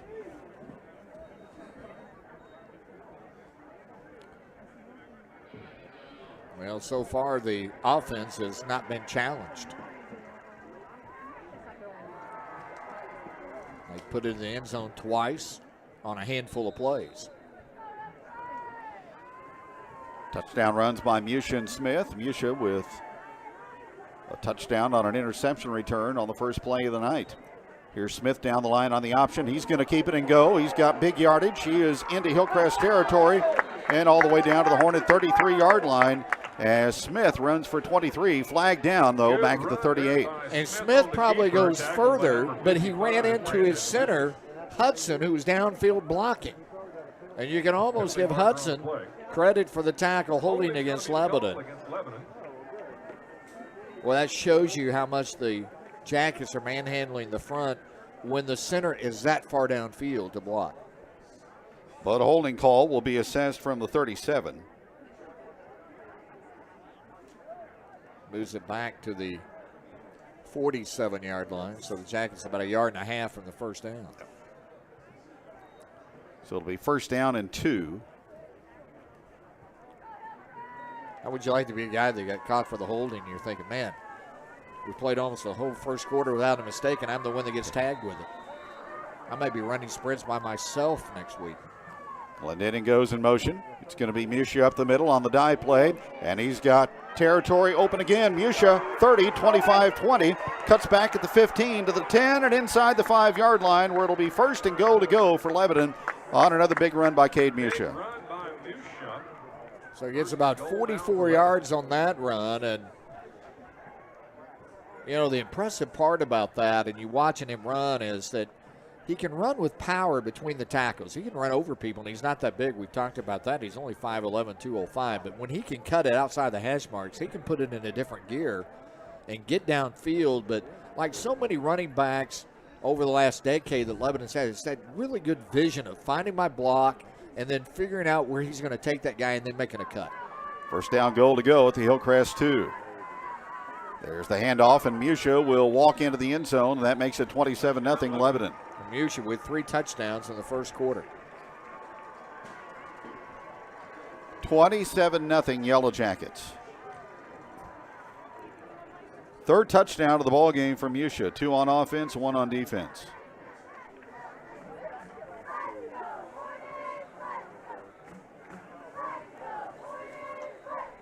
Well, we'll see if Mr. Rhodes will continue to be perfect here. Flag down before the kick is away. Well, you're right. This Lebanon offensive line is locked in tonight.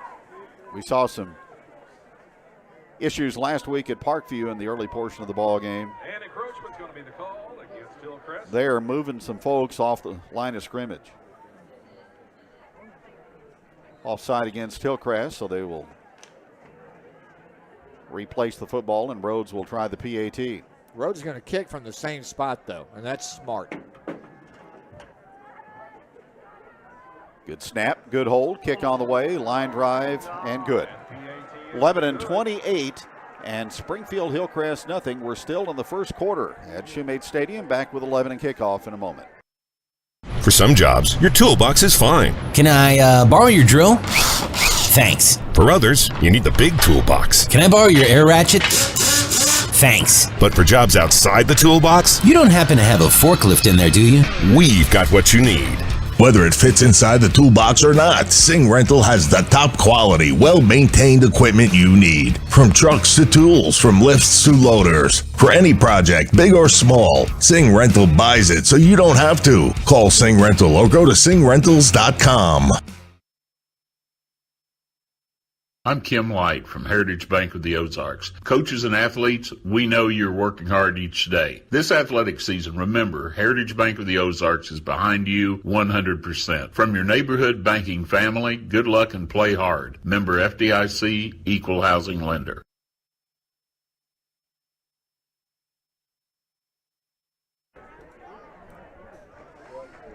All Jackets tonight so far here in Springfield. They will. I guess the encroachment gets assessed now instead of on the PAT. I wouldn't think that, though, but something else must have happened. They moved the ball all the way to the Hillcrest 45 to kick off, so that wouldn't be right either. 15-yard penalty of some sort. So that'd have to be a pretty good infraction. I thought Rhodes made a good decision when they moved the ball half the distance. He stayed in the same spot. And he kicks this one off from the 45-yard line and will sail it out of here for a touchback. And that kickoff goes into the end zone again for a touchback. With the penalty that moved it up, he could have kicked that to Willard. Speaking of Willard, did you see the score of last week's Willard game? 79-72, lost to Neosho.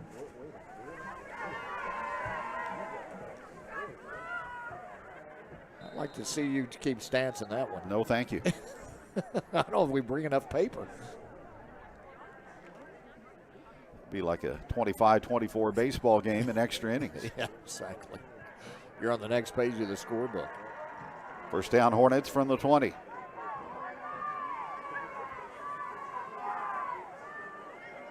Lebanon again operating out of the 3-man defense in front. Here's a pass to Griesmer as he goes low to make the catch. 3-yard gain, and he's touched down by Nail. Griesmer's 6'6", 195. He was an honorable mentioned receiver last year, and he was an all-district receiver. He got 2 passes last week, and the first catch that he's had in this one. They'll credit him with a 6-yard gain, 2nd and 6 for the Hornets from their own 24. Hillcrest with 1 first down so far here in the opening period of play.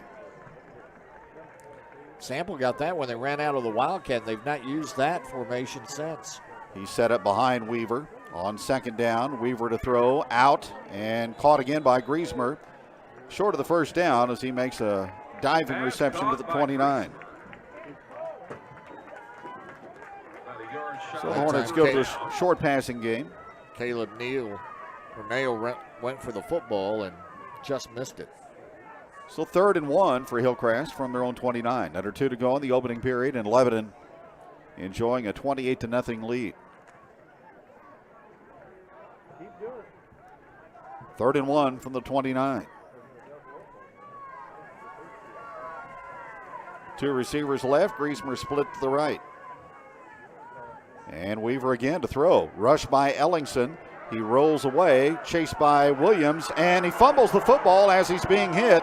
Scramble for the football. Lebanon may be on it. I think the Jackets may have got it. I think Lebanon able to pounce on it. It looked like maybe, not sure who got it. We'll see who unpiles from the bottom. One of the Hornets shaken up, who was trying to recover the fumble, but Lebanon is going to get it. Their second turnover of this first quarter, and they will start inside the Hillcrest red zone. Sure, maybe in the guy that got it.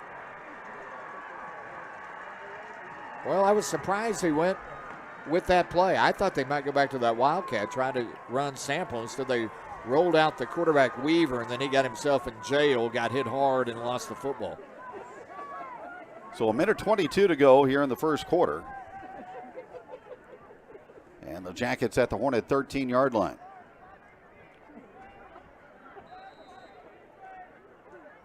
Smith has not put the ball up yet.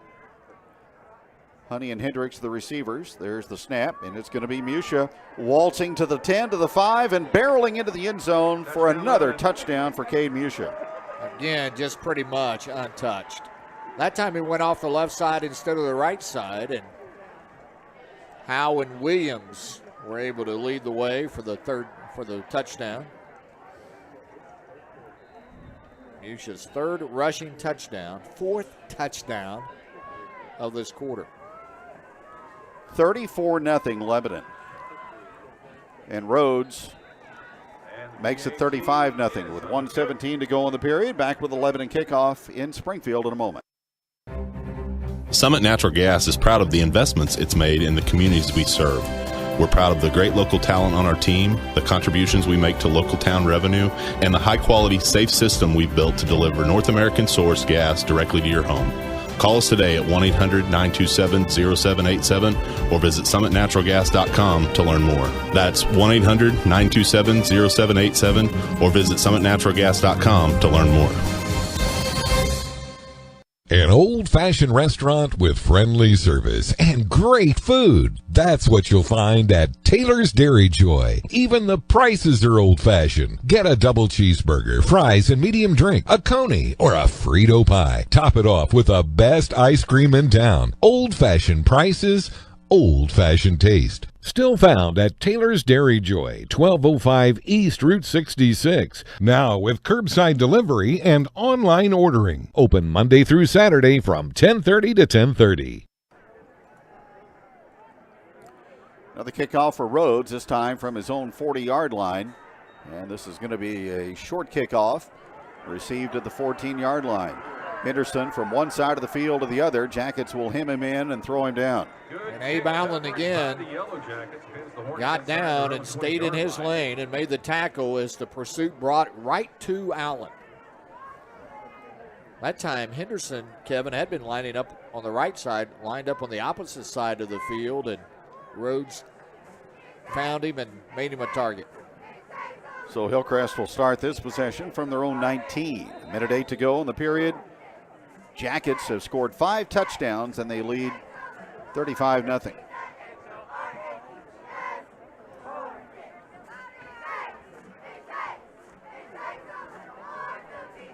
Weaver and Sample in the backfield. Snap goes to Weaver. He is being pressured, and Ellingson will get a hold of him, and then he is thrown forward by Jaden Hubler out to the 21-yard line for a gain of 2. Hubler in the nose tackle. Came down the line after the quarterback gets chased out of the pocket and starts upfield to make the tackle.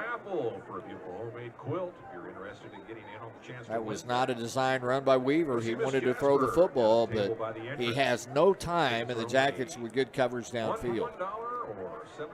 Possibly the final play of the opening period, which has been a good one for the visitors. 2nd down and 7 from the 22. Snap to Weaver, this time going to roll left. Surveys and throws a long ball up the left sideline, incomplete, as he had a man out near midfield, but the pass was off the hands of Clark and incomplete. Fultz was there in coverage, along with Singh, and it'll bring up third down. Fultz was step for step with him. Pretty well thrown ball, and Clark had an opportunity to haul it in, but couldn't. And the Hornets will probably get another play here. Kickapoo in front. Kickapoo leading Camberton 14-3 across town. I was going to say that's here in Springfield.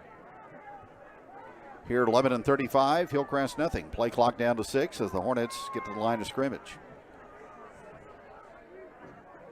They snap it with one, low snap. Weaver comes up with it, and this time Williams is going to sling him down at the 20-yard line for a loss of 2. Low snap, and that put Weaver in jeopardy, and Williams wrapped him up. So 4th and 9, and time is expired here in the opening period of play. What a quarter for Lebanon. Yellow Jackets combining offense, defense, and special teams into a 35-0 lead here at Shumate Stadium. Second quarter on the way in a moment here on KJL. Keep up to date on how the VFW is working across America to improve the quality of life for veterans, service members, and their families, and to improve communities worldwide. VFW Post 4107 is very proud to be a part of the community. If you're interested in upcoming events, check out the local chapter on Facebook. Just go to facebook.com/VFW Post 4107 events or call area code 417-532-2627. And now, the pros and cons of getting a new patio. 1. Your neighborhood block parties are sure to be a smash. 2. The sheer beauty of your new patio will tempt you into a staycation instead of a vacation to Rio de Janeiro. 3. The resale value on your home just skyrocketed. Celebrate with a barbecue.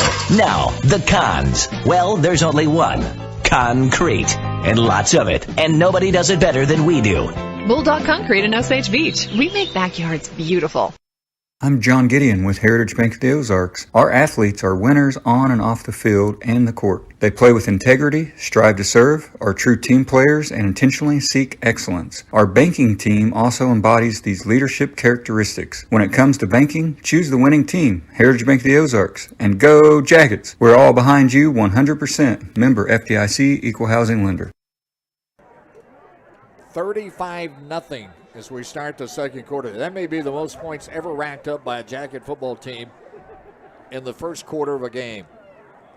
Hillcrest with the football, 4th down and 9. They have the ball at their own 20-yard line. Weaver, the quarterback, and also the punter. So they set up in their offense with nobody in the backfield, and now timeout is called by Hillcrest. Well, a shout out to our buddy Ken Eldridge. He's listening back home. He's a little bit on the disabled list, so he can't make the trip. I guess the injured list now. I have to change my terminology after so many years. With a 35-0 lead, we may be starting to lose some of our audience to the Cardinal game, and they'll be listening to the Cardinal Cubs before long. Well, Cardinals are up 2-0 in the bottom half of the first inning. Hopefully people have the football game up on the radio. They have the Cardinals on the television. You should be set for the evening. Tyler O'Neill, a 2-run single. He's all of a sudden got hot. It's good news. That is good news. Cardinals playing pretty well.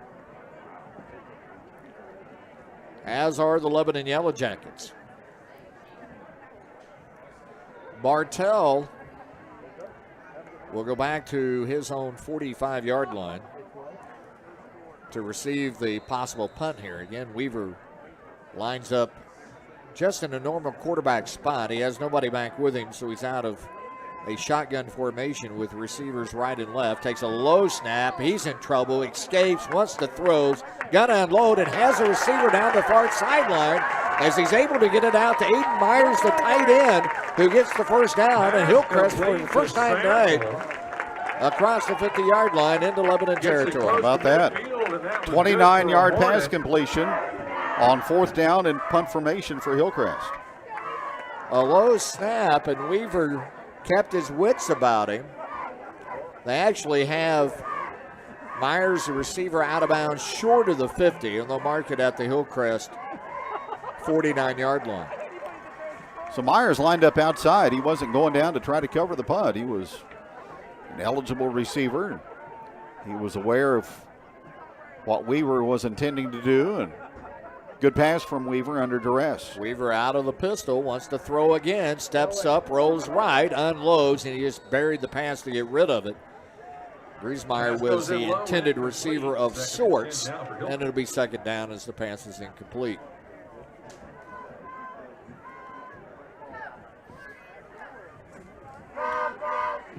So Hornets get a positive play on that punt.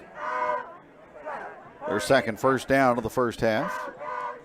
And the Jackets will see if they can continue their shutout here, leading 35-0. They have not been scored upon so far this year. Weaver again out of the pistol with Sample in the backfield. They haven't used him much. They're going to swing a pass out to him. It's off the tip of his fingers and incomplete. Sample caught one pass last week for 5 yards. That time he rolled out into the flats and Weaver couldn't get it to him and went off Sample's fingertips. And I'm not so sure that he didn't hear some footsteps as well. You had Glendenning and Williams both in the neighborhood with bad intentions. It'll be third down and 10 from the Hornet 39-yard line. 8 seconds left on the play clock. Now down to 4, now down to 3. Weaver's going to have to hurry. Gets the play off, sets and throws and has the receiver, but he gets hit immediately as he catches the ball. Griesmeyer catches the ball across the 50, but he's buried at the 49. It'll be fourth down again for the Hillcrest Hornets. Punishing hit by Caleb Nail. Hornets moving right to left. Well, they give him the completion. I thought it was incomplete. I thought the ball was dislodged, but 2-yard pickup. Yeah, caught the ball, and it'll be a 2-yard gain, so it's fourth down and 8. Now you have to be very aware of the fact that they may just go ahead and go for it and not punt the football. Might as well. You're down 35. Exactly. Bartell is back. Weaver sends a man in motion right to left. And timeout is called by Hillcrest. That's their final timeout. That will be it for this quarter. And that's their third. Lebanon and Kickapoo next Friday night at Jacket Stadium. They will turn the new lights on this Monday night. Lebanon is in the midst of a 3-game junior varsity series with the Chiefs because they're not playing Hillcrest or Parkview in JV football. And then, of course, the following week they've got the regularly scheduled game with Kickapoo. You know, that's tough to do in football and very rare that you have to do that, but I applaud both schools because the JV guys got to have action. You got to have that Monday night to develop and make sure that you get an opportunity to get to see some of these guys that could step up mid-season or when somebody gets hurt and have to step into a role, so you want them playing on Monday night. Kind of reminds you of minor league baseball where you play that 5-game, 6-game set. And you're playing the same people all the time, but you know what? You're getting your at-bats out of that. So same thing here, there on a Monday night. You get those reps, and you need those. And Kickapoo has enough on their roster to do that. They'll play their regular JV game against Camdenton. But they'll divide the squad and send one of those to Lebanon. On fourth down. Weaver out of the pistol. Receivers right and left, a man in motion. Here's the snap. They try to pitch the ball. It's loose on the ground, and Hillcrest will fall on top of it. Weaver got it back, but it's turned over on downs. He tried to pitch the ball to Henderson and on a jet sweep, and Henderson had to go off a shoulder pad and bounce loose, but the Hornets got it back, but Lebanon gets it on downs. So Lebanon will start the football at the Hillcrest 43-yard line, 42-yard line as they move the football. So first down and 10 for Lebanon. They've scored in every possession. They lead at 35-0, and I don't know that they've run a dozen plays offensively, have they?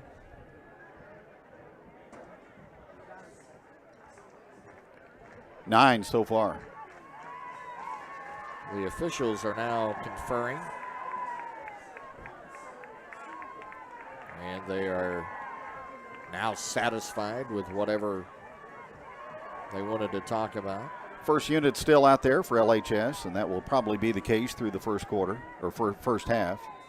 And maybe the first series of the third quarter after that, we'll probably get to see a lot of different people. Smith sends a man in motion. There's the snap. The pitch to Bartell. Bad pitch. Bartell trying to get to recover it, and it's a scramble for the football, and the Hornets may have, well, there continues to be a scramble for the football, a little extracurricular activity, and the Hornets are going to come up with it on the recovery, and coming up with the football was Isaac Hahn. So a bad pitch by Smith.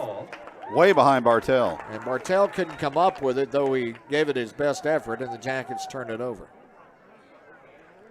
First turnover of the year for Lebanon. And Hillcrest will start with their best field position at the Jacket 44. Lebanon leading 35-0 with 10:30 to play in the first half. So Weaver resets his offense. Sophomore quarterback who's 6'2", 205. Takes the snap.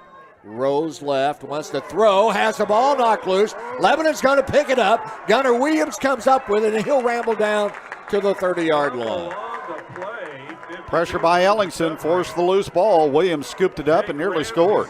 Williams' eyes had to be the size of $50 when he picked that up as he eyeballed the blue end zone with the orange lettering, but they were able to snatch him at the 30-yard line.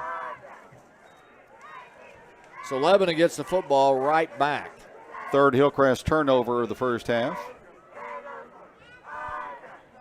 And again, Weaver just not having any time as the Jackets are on top of him on every play.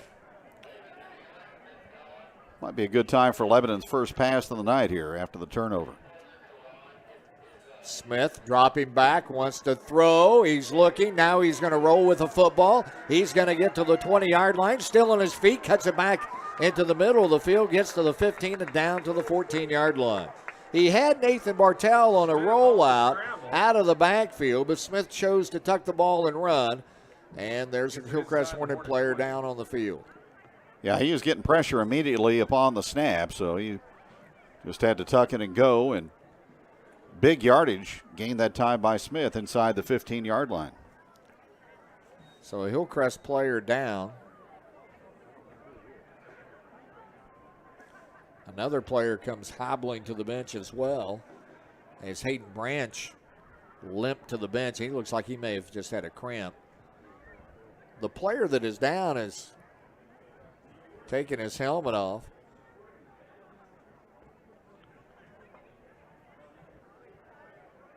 He is moving his right and left arm. That's always a good sign. And they're going to help him up. Zhao Shadow not able to put any weight on that right foot, though, as he hobbles toward the sideline.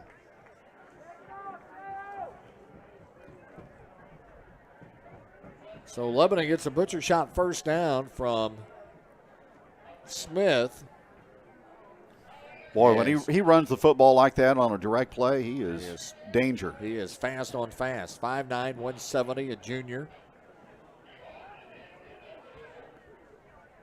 Let's see if they run that fade here. They did the fade pass a couple of times to Hendricks at about this spot last week against Parkview. Threw 3 touchdown passes last week. Hendricks 6 foot 165, and he lines up on the right side.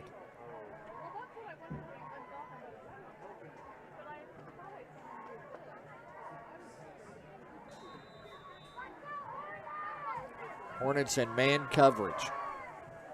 Smith has Bartell in motion. Now he's going to pitch to Bartell. He cuts it back inside. Bartell's going to waltz to the end zone for his first touchdown of the night, his second of the season. And he goes in from 11 yards out. So Bartell on the sweep gets in the action of scoring. And here comes Rhodes now to add the extra point.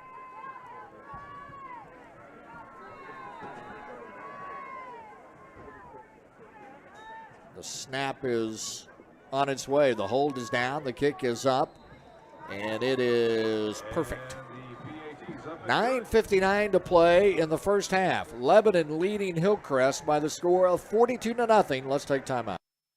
The Lebanon All Sports Booster Club has been supporting Lebanon athletes for nearly 20 years, raising thousands of dollars because of the tremendous generosity of the Lebanon community. We raise funds through business sponsorships, reserved seating at the varsity football games, donations, and merchandise sales. This year, you can stop in at Results Advertising, located at 130 West Elm Street, to gear up with all the latest buzzwear styles. You can also shop online from the convenience of your own home. September 5th through the 19th, the link to that online store will be posted on our Facebook page when the store is open for business. Thanks, Lebanon, and go Yellow Jackets. 110 years. How many companies can say their roots in the community have been around for over a century? Very few, but Missouri Cooperage is one of those rare companies who have stood the test of time. Since 1912, Missouri Cooperage has been providing family-supporting jobs and investing in the local community. Now they want to invest in you. Missouri Cooperage has several full-time positions available with great pay and great benefits right here in Lebanon. Find the one for you by visiting IndependenceStaveCompany.com/careers. Investing in residents and the community for well over a century. Missouri Cooperage.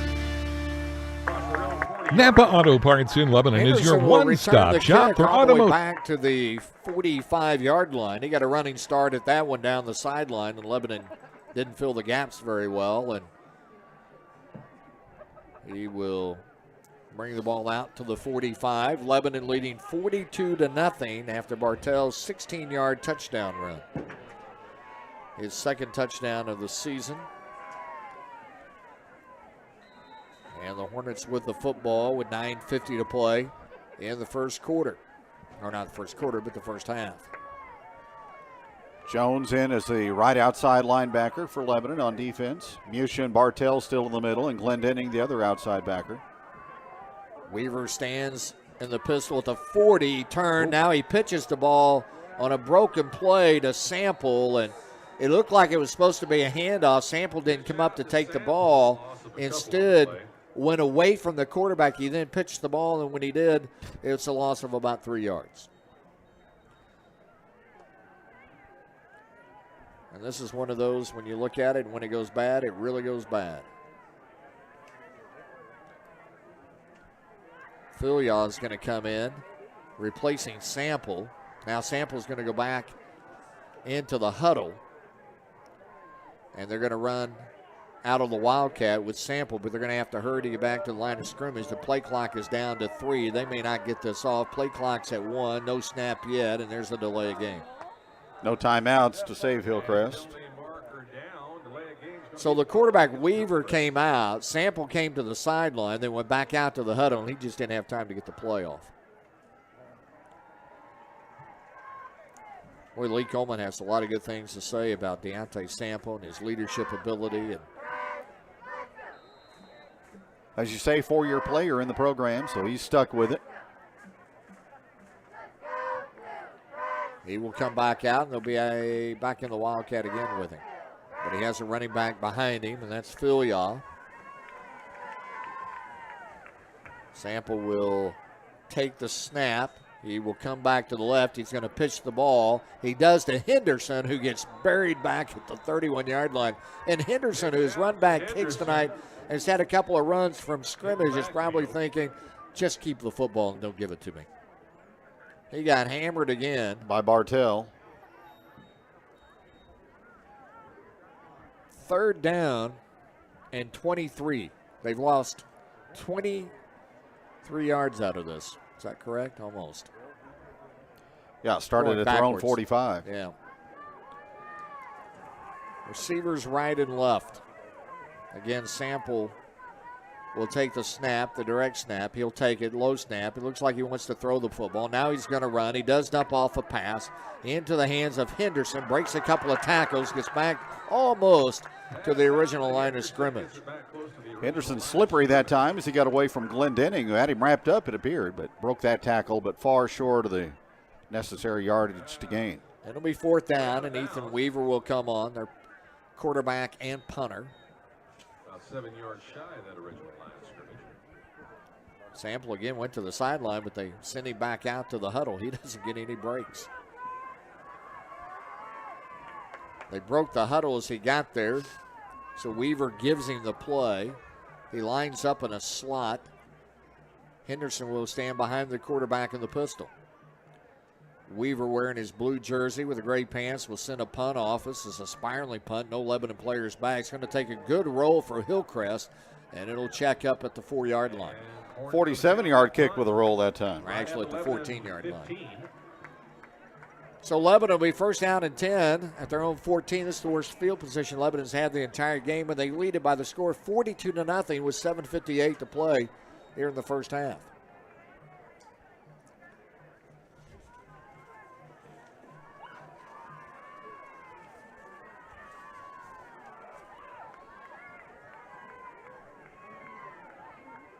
We're trying to keep you up on some of the other scores.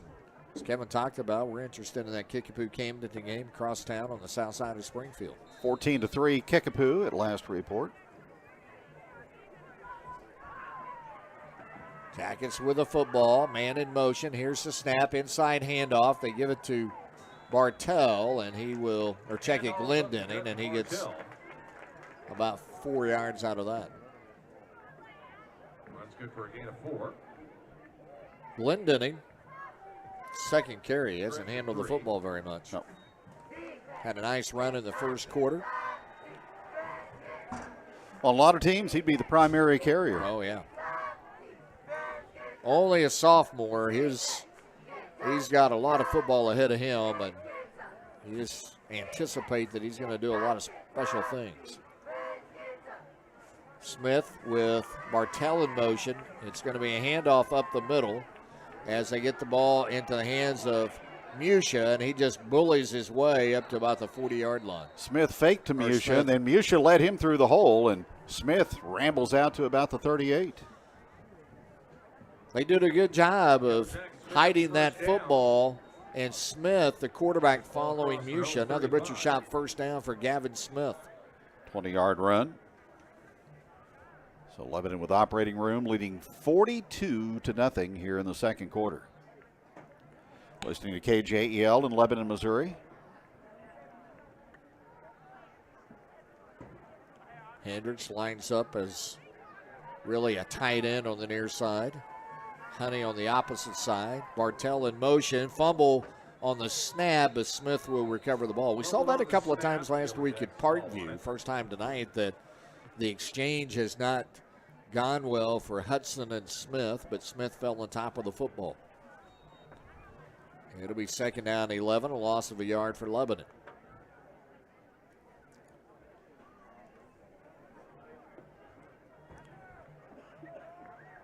Glendenning and Bartell are the running backs out of the wing.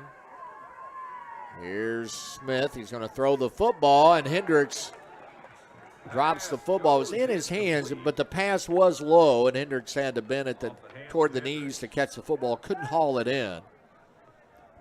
It's almost if Smith maybe threw that football a bit too early. Right. Let it out of his hands too quickly and threw low, and it'll be third down 11. The Jackets have yet to punt this season. Their punter is Avery Starnes, and he's just sitting on the sideline waiting. Man in motion on third down 11. This is Musha up the middle, and a butcher shot first down as he gets across midfield and down to the 49-yard line. And Avery Starnes can continue to wait as the punter. Just a quick opener on the dive play to Musha, 14 and 11 in first down. I guess if you're the special teams coach, you just got to remind Avery he's got to be ready, but we hope we never use you. Musha, 119 yards, 7 carries, 3 touchdowns rushing. Bartell in motion again, right to left. They'll pitch the ball to him. The pitch was behind him, but he was able to get it in, and then he turns the corner, and he gets up about 5 yards out of the carry on the sweep play to the left side, and he gets knocked out of bounds. Well, not a very accurate pitch, but not quite as bad as the other one where Lebanon gave it up on the fumble. It'll be second down for Lebanon. Mark the ball at the Hillcrest 46-yard line.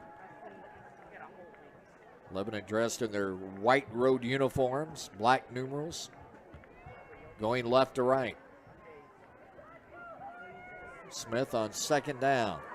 This time Glendening in motion, and the ball gets picked up by Smith as again there was a fumble on the exchange, and Smith was able to get it back. Well, they shot the gap that time. Winston Grimes came on the blitz through the A gap. Well, if there's anything, they've got to get that worked out. That's a couple of times last week, a couple of times this week, and you got to get that fixed. And Lebanon's going to take a timeout. 5:07 to play here in the first half. Lebanon leading 42-0. You're listening to Jacket Football. In business, disruptions can be challenging, but they're also great opportunities for growth. How you respond makes all the difference. At Commerce Bank, we can help you spot potential, explore new possibilities, and get you on the path to success. In fact, we're built for this. We're built to help businesses be prepared, proactive, resilient. Commerce Bank. Challenge accepted.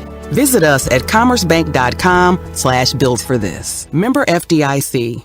Whether it's getting your car ready for dangerous winter driving or roadworthy for a hassle-free summer vacation, Boggs Family Automotive at 14255 Highway 64 has been your trusted automotive source since the 1970s. Call and schedule an appointment today and drive with confidence, knowing that you're ready to deal with whatever Mother Nature throws at you. Boggs Family Automotive, 588-1882. That's 417-588-1882, and like them on Facebook.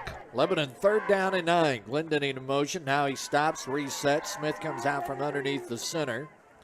Lebanon with the ball at the Hillcrest 47-yard line. Here's the snap. The pitch to Glendening. Sweeping to the right side. Ball in his right hand. Outside the hash marks. Gets to the 35-30. Still on his feet. A butcher shot first down as he rambles down to the 25-yard line. Good lead block by his teammate in the backfield, Bartell, who cleared the way up this near boundary. So Lebanon gets the first down, facing 3rd down and 9, and Jack Glendening sweeping right side picks up the first down. It'll be 1st down and 10 for Lebanon at the 25-yard line. Again, Glendening in motion, stops, resets, and Hillcrest came across the line of scrimmage that time, as Winston Grimes will get called for the penalty. And encroachment's the call against Hillcrest. A total not dominant football game for the Lebanon Yellow Jackets in this first half.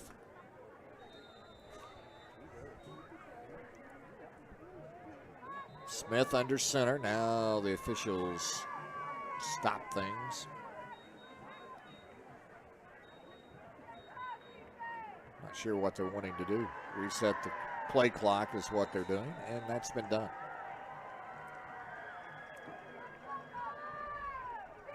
Smith from the 20-yard line with Bartell in motion. They'll pitch it to him. He'll cut it to the inside. He dances the 15 to the 10. Cuts it back outside the hash marks to the 5 and dances to the end zone for the touchdown. And Bartell with his 3rd touchdown of the season, 2nd of this football game, and Lebanon's up 48-0. Good cut once he got past the line of scrimmage to the outside and then just outraced the Hillcrest defense to the end zone. So Bartell, a 20-yard touchdown run. His last one was 16 yards. And Rhodes is on to add the extra point. He is 12 for 12 this season. Bowling hose, the kick is up. And this will be good. He's tacked on yet another point. And Lebanon leads it by 49-0 here in the first half. And let's take time out. Your look, your style, your image, your fashion. We know exactly what you're looking for. For Granted Salon and Boutique in the heart of Osage Beach offers only the most high-end and luxurious apparel and hair services. Located off Osage Beach Parkway, across from Quick Car. Never be taken for granted. Camber Lock Engineering and Manufacturing of Lebanon is a proud supporter of the Lebanon youth, not only athletically, but academically. And they would like to remind everyone that teaching sportsmanship and fair play is not only the responsibility of the school, but also every adult cheering on the Jackets. Have a good time cheering the Jackets on to victory, but do it with class. Camber Lock Engineering and Manufacturing of Lebanon is a proud supporter of the Lebanon Yellow Jackets. Henderson stands back to return at his 10-yard line. He will step up to catch it at the 15. He will come to the near side, now stop in the middle of the field, try to cut back, being pursued by the Jackets, and he will be down at the 16-yard line. So a return of about a yard. Boy, Lebanon kick coverage, A+ through the first two games. Been really good. You know, it helps when your kicker can get some hang time on that kickoff and allow you to get downfield and everybody stay in your spot, and that's what the Jackets are doing.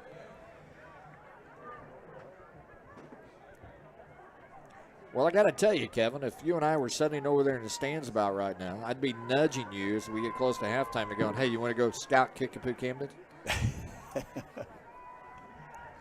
I'd probably even buy you a pizza if you'd go with me. Sample will be out of the Wildcat. He'll take the snap. He's going to drop back to throw. Now being chased, and the big guy's going to get wrapped up, slung down as he came up the line of scrimmage. Jaden Hubler, the nose tackle, got a hold of him, and Sample wouldn't go very far after that. Probably hard to get a seat at Kickapoo tonight, the way the so. Camerton fans travel. It'll be 2nd down and 6, a pickup of 4 for Sample.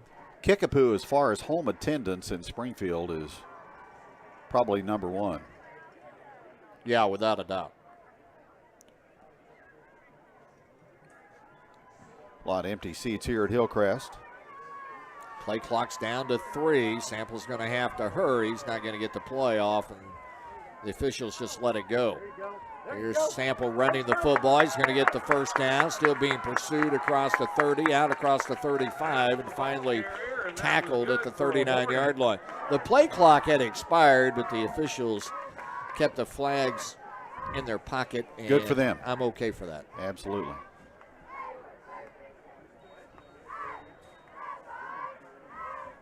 Ball at the Hornet 39, close to.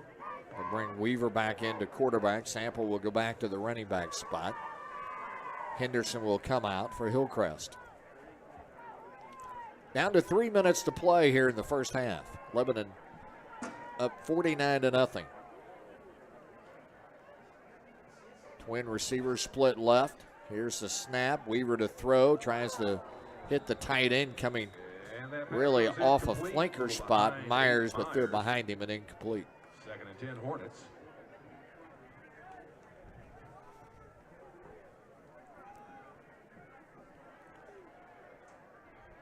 Well, the Jacket defense got this game off to a flying start. Cade Musha, a 40-yard interception return on the first play of the game to the end zone. And it's been clear sailing for the Yellow Jackets ever since. Jude Cochran comes into the game for Sample. Sample finally looked at his coach and said, I need a break. He's been on the field and the quarterback spot, the running back spot, and on defense, and finally he's going to take a break. Cochran will be the running back behind the quarterback out of the pistol. Weaver takes the snap, sees the blitz coming, unloads, and the pass is incomplete, and a flag on the far side of the field. The official immediately turns and talks to the Hillcrest coach. And the penalty will be illegal participation, too many on the field for Hillcrest and getting enough people off, so it's off against the Hornets, and that's a 5-yard penalty. May be declined. And the Jackets will decline that penalty. Well, the Jackets have rolled through this one, looking like the Crimson Tide of Alabama rolling. Kickapoo 14, Camberton 3 at halftime. We'll go to halftime with a minimum score of 49-0 if the Jackets don't get the football back, but there's 2:40 left to play in this second quarter. On 4th down, Bartell's going to drop back. Weaver will take the snap low. He wants to throw. He rolls right. He's looking, finally unloads, and has a receiver and out of bounds as Myers' his second reception of the night for Hillcrest, and out of bounds with a first down. Both on 4th down situations. Nice job by Myers as he tippy-toed right on the sideline to make the catch and the first down. And some success there for Weaver and the Hillcrest Hornets. So Myers 3 catches for 53 yards in the first half.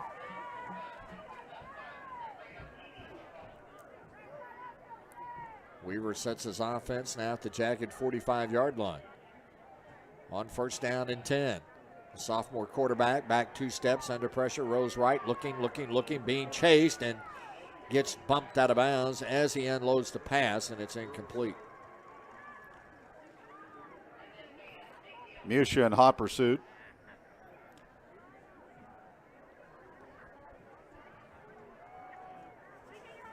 Weaver wearing number 7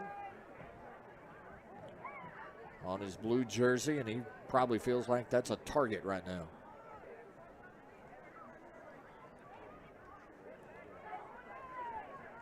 We'll go to the huddle and release his line of scrimmage, or his lineman to the line of scrimmage with 7 seconds remaining on the play clock. Down to 4.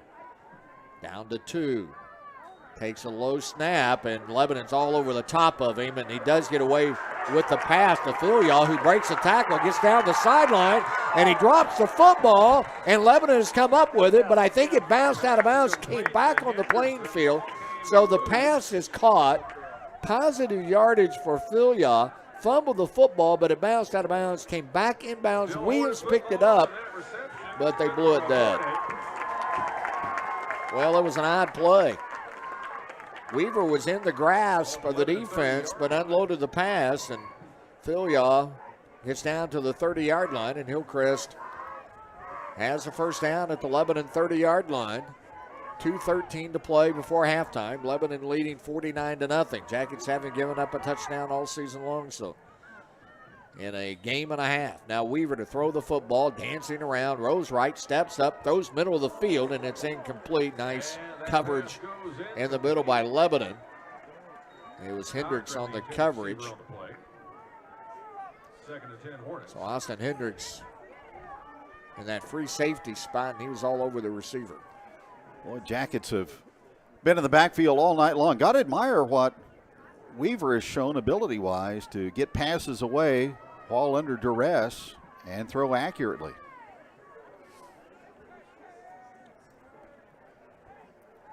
So it'll be second down at the Lebanon 30-yard line. Griesmeyer goes right to send 3 receivers to the right side. Sample back in the Wildcat. Wildcat now going to throw out of it, so he tries, but he gets dumped back at the 35-yard line. As Sample took the snap, wanted to throw, was looking left. He had 3 receivers split right, but he looked left, and then when he looked back middle of the field, it was all white jerseys. Lost the 5. Gunnar Williams just a stud. He is in the backfield every snap. Coming off that defensive end spot. He's recovered a fumble tonight. Almost had a second one. They stay in the Wildcat.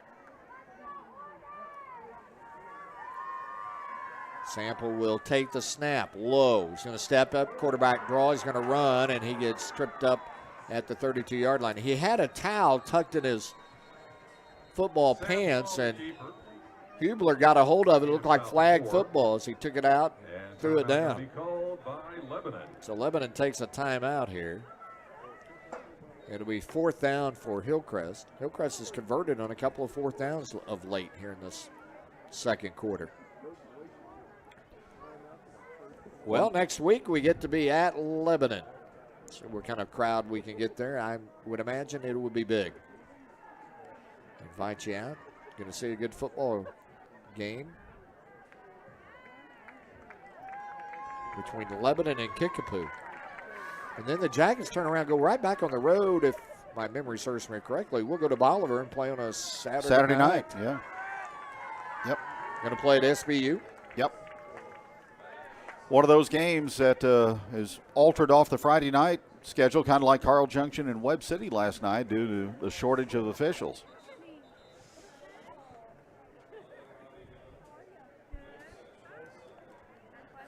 Griesmeyer's going to go right as the receiver. He's a good one. He's 6'6", 195. If you can get the ball to him, he can do some things with it. Good basketball player for the Hornets. Myers has got a couple of passes. He lines up as a tight end to the right side. Two receivers flank to the left. Weaver, the quarterback, on fourth down. It's fourth and about 12. Sends a man in motion. That's Henderson. Takes the snap. Now under pressure. Rolls right. Being chased. Got away from Bartell. Now unloads. And his pass was knocked away and incomplete as he gets knocked away again by Caleb Nail. He's done a great job. He's had a terrific first half. And Lebanon will get the ball on downs with 1:03 to play in this first half.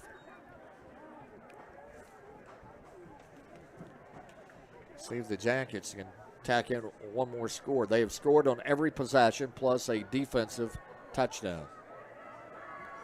2 timeouts remaining. Well, I say every possession. That's not quite true because they fumbled the ball away once. So I will retract.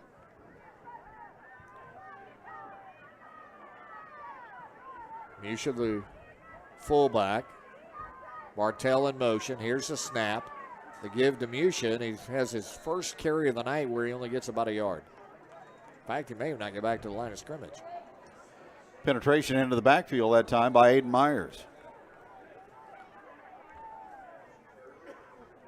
Back to the line of scrimmage. Musha off tackle left side. There he goes. 40-45. Gets up to the 49-yard line. A butcher shot first down with 39 seconds remaining in the quarter. Musha with 4 touchdowns here in the first half. 1 a defensive touchdown. Smith looks over the line of scrimmage. He'll take the snap. He's going to drop back. He wants to throw. They set up a screen to Bartell. Has blocking out in front. He gets across midfield to the 40. He's to the 30, to the 35, and out of bounds as he gets out to the 22-yard line. Well, they set up a nice screen to Bartell, and they had folks out in front of him, and he made do with that. They'll actually mark the ball short of the 22, move it back to the 24. It'll be first down and 10 for Lebanon from there. So Smith's first pass completion goes for 27. Smith with Glendinning in motion. He stops, resets. Smith looks at his armband, recalls the play, puts Glendinning back in motion, takes the snap, gets it to Jax. He sweeps to the right side, gets a block out front to the 20, to the 15, to the 10, hurdles a guy down to the 2-yard line, and he's short of the end zone. So Glendinning sweeping to the right side, got good blocking around the corner, and got down inside the 5-yard line, hurdled a would-be defender, and fell at the 2. Trying to go Edwin Moses that time into the end zone. And so Lebanon will take a timeout here with the opportunity to punch it in the end zone one more time before halftime. See if they will give it to Glendinning and say, you know what, that was a yeoman effort there, so we're going to let you finish it off. And we've seen Will Christian's offense do that a lot. The guy that kind of hauls the mail, gets you down there, they'll give him the opportunity to get into the end zone.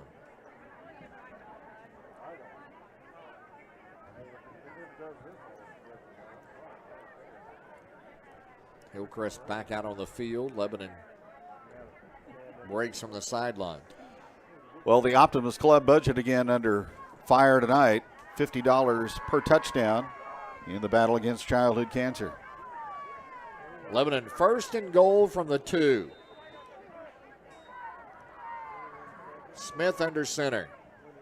The snap, quarterback sneak, and he pushes his way into the end zone. So Smith gets his second touchdown of the night from a yard out with the quarterback sneak with 17 seconds remaining.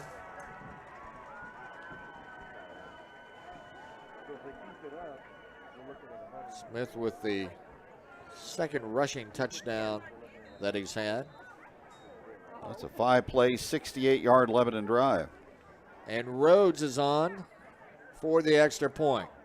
The snap, the hold, the kick, and it is good, and he is good for 13 in a row now. He is perfect on the season, and with 17 seconds remaining before halftime, Lebanon's up 56-0. Let's take time out.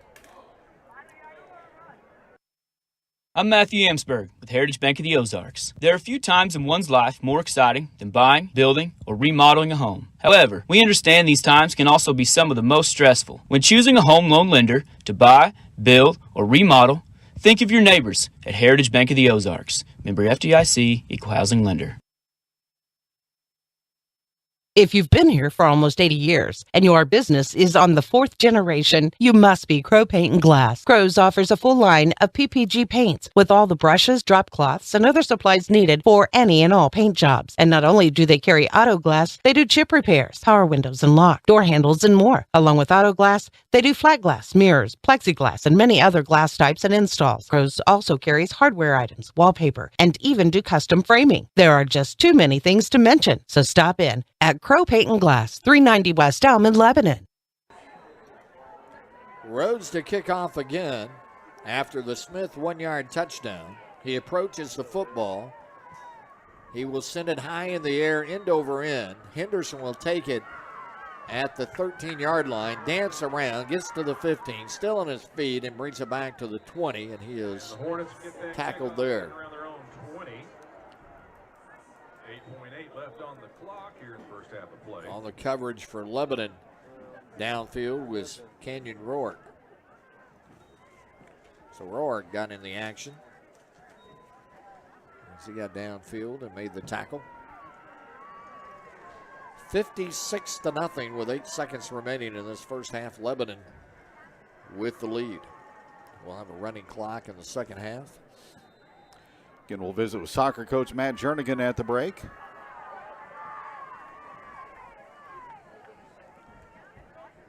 Weaver will run out of the pistol. Sample stands behind him. Receivers right and left. Overlooks the Lebanon defense. Takes a snap. Unloads the pass to Sample. He's at the 20, and he's going to run it out of bounds at the 22-yard line with 2 seconds remaining.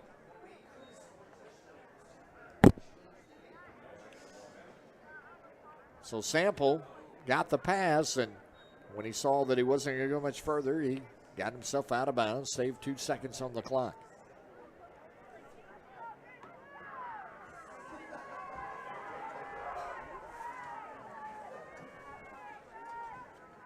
Final play of the half.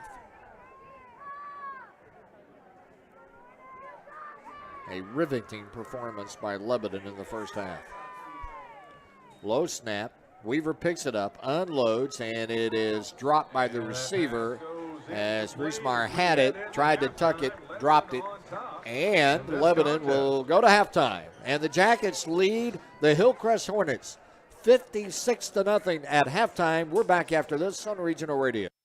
Lebanon Ready Mix and Willard Quarries has the concrete you need, whether you're putting in a new patio, building, or remodeling, or just repairing. Lebanon Ready Mix and Willard Quarries delivers to Laclede County and the surrounding area, providing quality concrete to the homeowner and the building contractor. Free estimates are provided. They'll deliver any amount for all types of concrete construction when you want it and where you want it. Call Lebanon Ready Mix and Willard Quarries for prompt delivery to your job site. 532-2728. First State Community Bank. We've got spirit. Yes, we do. As First State Community Bank, we're proud to support our Lebanon Yellow Jackets and Conway Bears. Being a part of the Laclede County community is important to us, and giving back is what we do. So we've got spirit. How about you? Go Jackets, go Bears. We are First State Community Bank. First State Community Bank. Success starts here. Member FDIC, Equal Housing Lender, online at fscb.com. Find us on Facebook. So, how was your date with Tommy? Oh, so fun. You know, he may not make a lot of money, but he always takes me to the coolest spots. Like? Well, we went to this place that serves totally home-style comfort food, like any kind of grilled cheese sandwich you want. So delicious and cozy, yet contemporary. Can I come next time? Yeah. The Lunchbox Cafe, cooking up the best home-style foods for breakfast and lunch. Plus, they also are open for dinner from 4 to 7 p.m. on Friday. 106 East Commercial in Lebanon. Yeah, I remember some things about my elementary school years. I remember, what's her name in 5th grade. I had a crush on her, but never told her. I remember the lunch lady. She used to bang a metal spoon on the counter when we got out of line. Her name escapes me. But I do remember the name of our bus driver, Mrs. Bernie Donnelly. If you're looking for a rewarding career, the Lebanon R3 School District is now hiring and has openings for paraprofessionals, cooks, custodians, and bus drivers. These are well-compensated job opportunities with benefits to the right candidate, and signing bonuses are available. To find out more, go to lebanon.k12.mo.us. Garner and Smith Insurance in Lebanon wants you to know that they're your local source for all your insurance needs and available in person, by phone, or virtually to answer any health insurance questions. Call today to schedule a free, no-obligation benefit review at 417-532-9491. Now's the right time to evaluate your current coverage and strengthen it. Make sure that you have the plan you need with the benefits you really want. Garner and Smith Insurance, across the street from Lebanon High School, supporting the Yellow Jackets and the community since 1976. Mid-Missouri Stockyards has an extensive background and experience in the cattle industry. Zach Cox and Dan Romine have come together to create and build a successful livestock market in Lebanon and for the surrounding area. Located right off I-44, the facility creates a perfect place for sellers and a perfect location for buyers. They accept cattle on Wednesdays all day for their Thursday sale. Call Zach Cox at 417-777-1320 or Dan Romine at 573-578-4939. Or the barn Wednesday and Thursdays at 417-532-9292. And you can go online at midmissouristockyards.com. Hi everyone, Jamie here from the Gravel Bar and Grill at Sand Spring Resort, inviting you to join us when you're in the Bennett Spring area for a great meal, like a J-Bar J-Burger or a Dirty Pickle Burger crafted with beef raised right on our farm in Laclede County. We also offer a variety of platters, sandwiches, baskets, pizza, and appetizers. Each Friday night, you can have all-you-can-eat catfish starting at 5 p.m. The Gravel Bar and Grill is located just a scenic short drive from Lebanon at the Niagara River Bridge on Highway 64. Come see us. You'll be glad you did. I'm Kim White from Heritage Bank of the Ozarks. Coaches and athletes, we know you're working hard each day. This athletic season, remember, Heritage Bank of the Ozarks is behind you 100%. From your neighborhood banking family, good luck and play hard. Member FDIC, Equal Housing Lender. Oh, real estate. Not really any fun, is it? Whether you need to move because of work, just time to move up, or size down, there's a ton of stuff to worry about when looking for a home. Are they asking too much? Why are they asking so little? Home inspections, deeds, utility costs? Will the home keep its value? Is it a good area? All the paperwork, the financing, the negotiating? Oh! I think I might have lost my marbles if it wasn't for my realtor. RE/MAX Next Generation Angie Long started in this business because she loves helping people and she loves seeing people's dream come true. So why wouldn't you call Angie Long at 718-2217? Hi, I'm David Lehman of David Lehman Insurance. Are your insurance premiums giving you a wake-up call? We offer several options that allow us to provide coverage that fits your individual needs at affordable pricing. Stop in today for a free quote on any of your insurance needs. David Lehman Insurance, 2021 South Jefferson, Suite B, Lebanon, Missouri, or call 417-533-5444.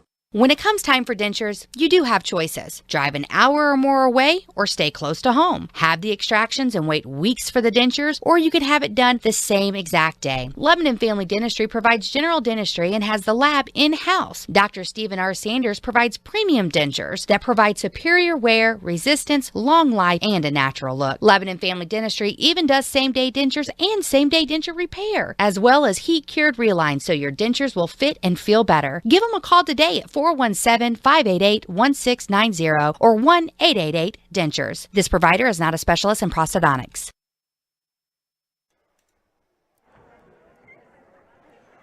Overwhelming performance in the first half by Lebanon on the road tonight in Springfield. The Jackets lead Hillcrest 56-0 after the first 24 minutes of play. Recapping the scoring, Cade Musha started things off. First play of the night, he returned an interception 40 yards to the end zone. Rhett Rhodes, PAT, made it 7-0.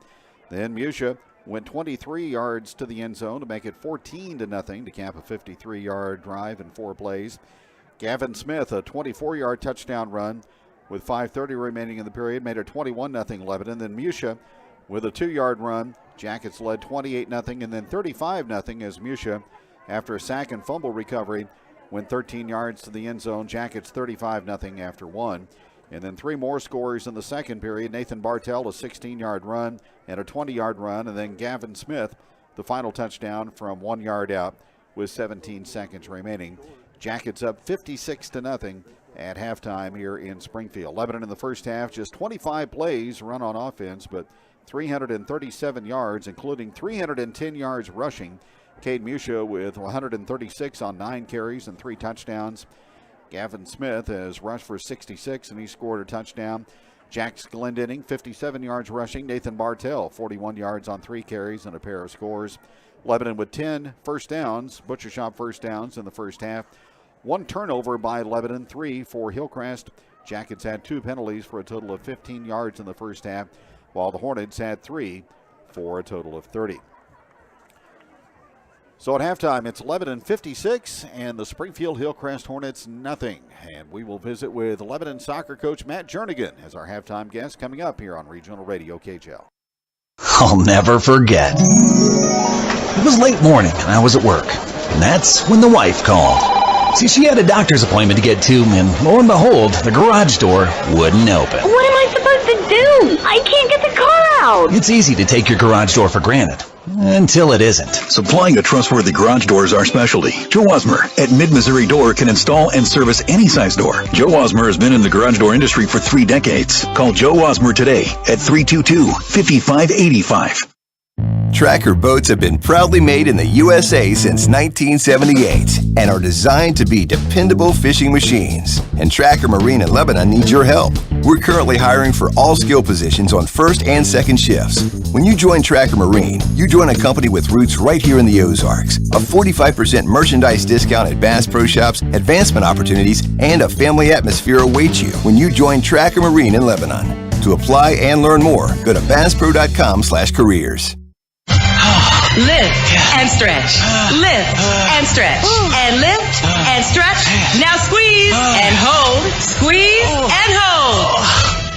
Maybe it's time to get in shape. It's never too late to start. Great Life Golf and Fitness can help you break a sweat doing something besides getting dressed. Great Life Golf and Fitness, located on Highway 64 in Lebanon. Make it a great day. Make it a great life. Lebanon. I'm Kim White from Heritage Bank of the Ozarks. Coaches and athletes, we know you're working hard each day. This athletic season, remember, Heritage Bank of the Ozarks is behind you 100%. From your neighborhood banking family, good luck and play hard. Member FDIC, Equal Housing Lender. Halftime of tonight's Lebanon Hillcrest football game, and our special guest is Lebanon soccer coach Matt Jernigan as the Yellow Jackets are off to the start here in this 2022 season in the fall. Matt, your job description has changed just a bit, hasn't it? Yes, sir. Stepped away from the girls' side. Jake Woolsey, my assistant for years, is stepping into that role. I'm going to spend a little bit more time with my boys at home, but kept the boys program and excited for this season and what they're going to do. Well, how are things looking so far at 500 now after your tournament earlier to start the season, and then Ozark Conference play is underway? State of the state address for Lebanon right now when it comes to soccer. Absolutely. Well, numbers are down a little bit this year, which we're disappointed in, but the guys who are out, we've got 25 guys out, and they're working hard, really been pushing since summer. I'm trying to get ready for this season. So we're excited about the start. The First State Community Bank Tournament, kickoff tournament, is always a great tournament. We got teams from all over Central and Southwest Missouri that come up. Great competition, and just a great way to start the year. First game of the year started with Carl Junction. I think we had a lot of nerves going into that game, had a lot of new varsity faces. I think we're a little shell-shocked, but really settled in the second half and played better, and then did really well against Crocker and against Sullivan. Sullivan's a very good team, so getting those 2 wins was great. So a great start to the year and a good way just to get kicked off. Matt, you mentioned the numbers. What's the makeup of your team? Do you have a mixture of youth and experience? Which way do you trend in that area? We do. We've got a really good senior class. We've got 6 seniors this year, 5 of them starting varsity. Got some good experience, but definitely have some youth too. We're starting 6 freshmen and sophomores, so just quite a bit of youth and just that inexperience of varsity. Even some of our seniors didn't have a lot of varsity experience coming into this year, so I think inexperience is one thing that is definitely on our radar, but the boys are settling in well, and I think some of those upperclassmen are starting to get comfortable with their leadership roles. Have you changed the schedule around, or is it pretty similar to years past? Pretty similar. The conference schedule changed last year to where we're on Tuesdays and Thursdays for conference, so that kind of adjusted some of our dates. But a lot of the same types of teams. The Ozark Conference is one of the best conferences in the state of Missouri, in my opinion, for soccer, and just tough night in and night out. So with those 10 games of the year, definitely always a struggle. But we've got a good mix of some smaller schools, some bigger schools, just to kind of give us an idea of where we fit. Matt, do you have any of your previous members of your soccer teams still involved in college soccer now? At this point, we've graduated out most of those. Abby Schmidt was playing at Evangel, and she was our last one, but she actually has taken the assistant job for the girls this spring. She's starting as a counselor this year for Lebanon schools, so we're excited to have her back. But we've had some other college players. Zach Richards is the only one still playing. He is at Central Methodist, had a great career here, and is doing well up there. Well, at this stage, we're talking here in early September. What's your aspirations and hopes for your soccer team going forward as you get into the meat of the schedule? Well, I'll tell you what, one thing is just growth. We tell our players that play your best soccer at the end of the year, but we're always looking to be top half of the Ozark Conference, which is always tough. Compete in our district and just night in, night out battle. And I think that's something that our program's been known for, whether it's a good season record-wise. But I'll tell you, the weather has certainly been conducive to conditioning, hasn't it? It has. We've had good weather. The heat is kind of tough on the boys at some point. It was a warm summer, so getting them just ready to go, getting their endurance up, their conditioning up, is definitely a process that we go throughout the season. But I think we're clicking at this point, and the boys are getting in more in shape. Jackets are facing Dixon today as a non-conference game against a Frisco League opponent. Then back into league play next week with Central and Kickapoo, right, Matt? Yes, sir. 2 tough teams. And district competition, of course, the district tournament rundown was announced by Misha here recently. Where's Lebanon fall in that regard? Well, we moved up to Class 4, the highest class in soccer in the state. So we got a tough draw in our district. We got some of the perennial powers, Kickapoo, Ozark, Nixa. Then we have teams like Central, who's got a new coach and is doing good things this year. Republic, Neosho down toward the Joplin area, who's got a really good program. I got several texts from coaches after the districts came out saying, man, you got the district to death. So it's not an easy one. It's definitely a tough draw, but we always know if we're in Class 3 or Class 4, we're always going to have some of those powers in there. So we know that we just got to battle and be ready by the end of the year to face some really good opponents. Matt, always appreciate your time and the chance to get to talk Jacket soccer with you, and we'll catch up with you again soon. Best of luck going forward this season. Thanks for talking with us, and good luck to the Jackets tonight in football.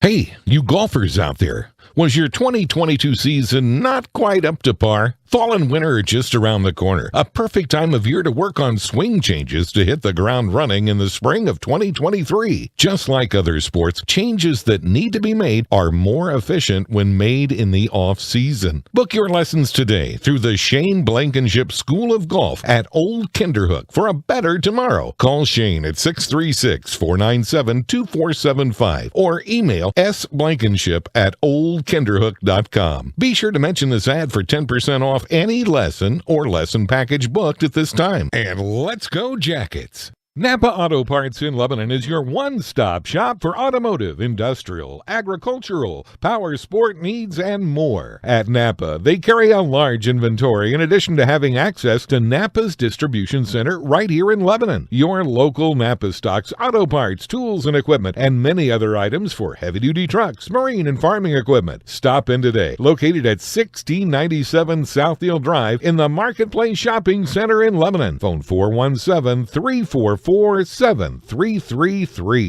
Do you have the energy for all of those fun and not so fun outdoor activities like yard work? If just the thought of that makes you tired, Nature's Pantry can help. If you're always tired, have a low libido, poor sleep habits, or just feeling down, head to Nature's Pantry in Lebanon and pick up some Restore It, a complete anti-aging adrenal rejuvenation supplement used by physicians for over 10 years. Get the energy to do the things that you love and even the things you don't. Nature's Pantry, open Sunday through Friday in the Chalet Village in Lebanon.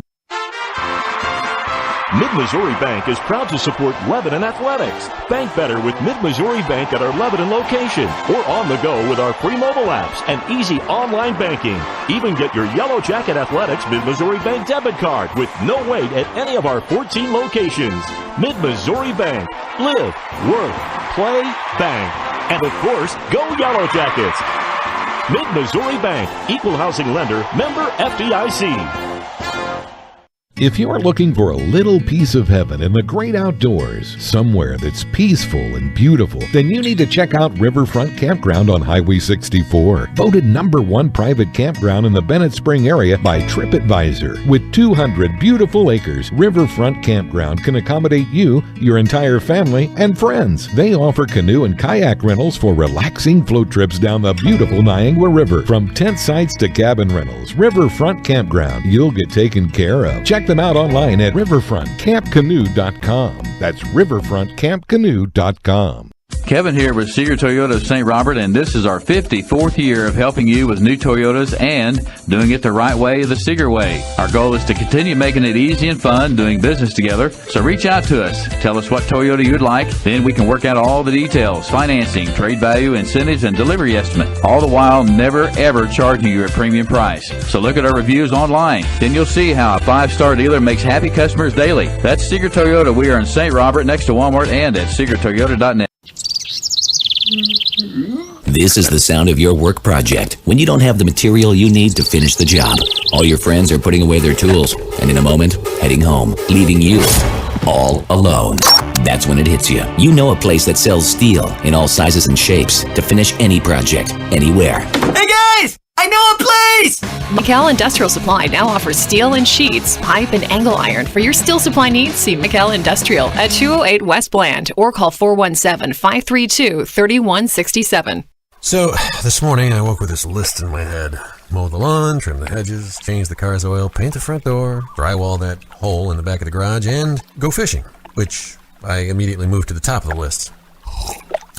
Because the rewards are great for those who know how to prioritize. A visit to First Light Outfitters in Lebanon will move your outdoor activities to the top of the list. Gear up for hunting and fishing, sport archery with Matthews and Bowtech bows, and more. Top quality lures, rods and reels, and fishing line. Stay dry, warm, and visible in quality outerwear, gloves, vests, and hats. First Light Outfitters Sporting Goods Store, 814 East Highway 32, Lebanon. We're often asked about prearranged funerals. Shadle's Colonial Chapel in Lebanon has directors who will answer your questions concerning the planning and financing of funeral or cremation services. Shadle's Colonial Chapel's directors can also assist you in the transfer of older pre-need services in the event your wishes have changed. Serving families in the Ozarks for over 6 decades and 100% family-owned, Shadle's Colonial Chapel of Lebanon, where it doesn't cost more, it's just nicer. Abe Allen will drive back for Lebanon to return the kick along with Caleb Nail.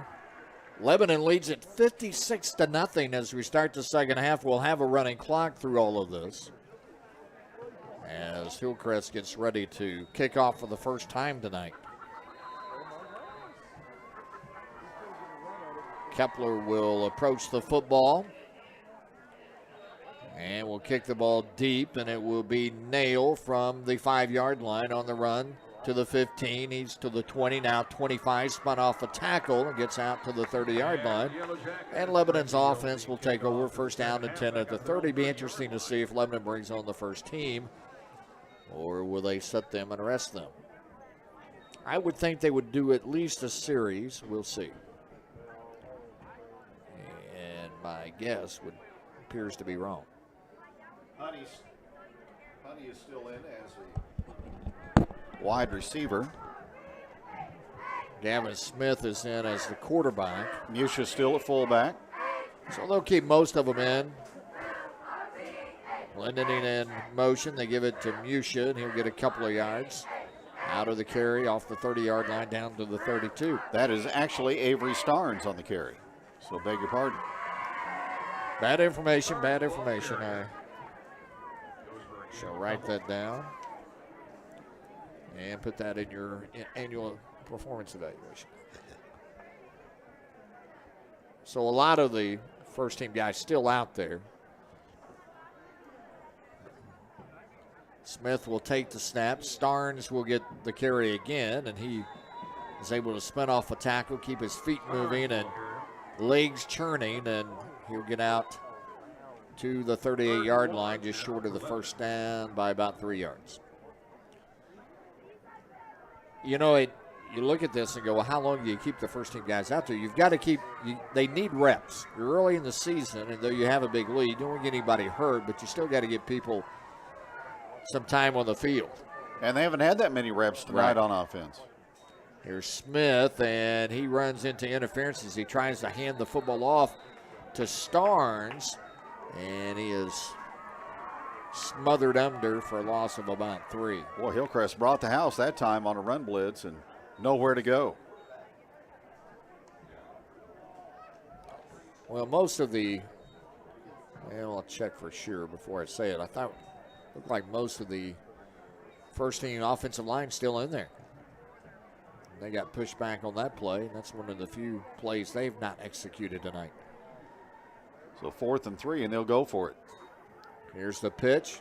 Here's Bartell sweeping to the 40, 45, 50.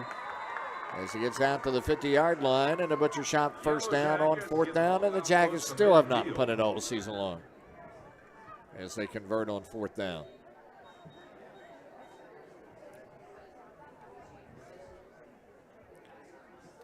Abe Allen will come in. 2 for 2 on 3rd down conversions. Yellow Jackets on the evening.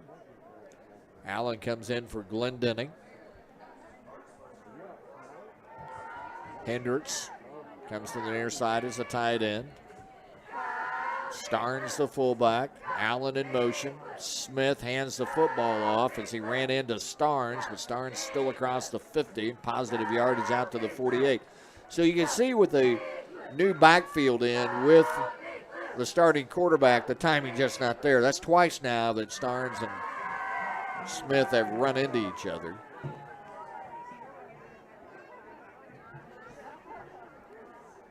Allen in motion left to right. He stops, resets. Bowling is the right slot back. Here's the snap and a broken play. Smith dancing around. He's going to get big yardage out of this as he will get close to the first down. He spun around, nobody to hand the football off to, but he gets out close to the 41-yard line, which is near the first down marker. He'll be just short, maybe a yard or less of the first down. And Smith is going to give way, and Ellingston's going to come in at quarterback. So on 3rd down and 1, Preston Ellingston comes into quarterback, and he's going to run the football, get the first down. The butcher shot first down out to the 37-yard line. Well, a lot of changes, and this certainly doesn't look as smooth as what the Lebanon offense did in the first half, but we probably won't have that same efficiency in this, what will be a shortened second half of play. Already almost 5 minutes off the clock here in the 3rd quarter. Lebanon leading 56-0. Hendricks goes right. Allen in motion, stops, and Hillcrest will jump all sides. They'll get called for the encroachment. Tough night at the office for the Hillcrest Hornets and Lee Coleman.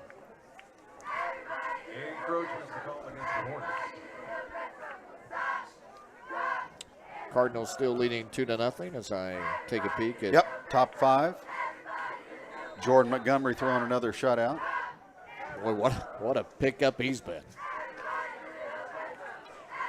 Yankees need to learn not to call St. Louis for a trade. Yeah, a la Willie McGee. Willie's sitting in the dugout just laughing.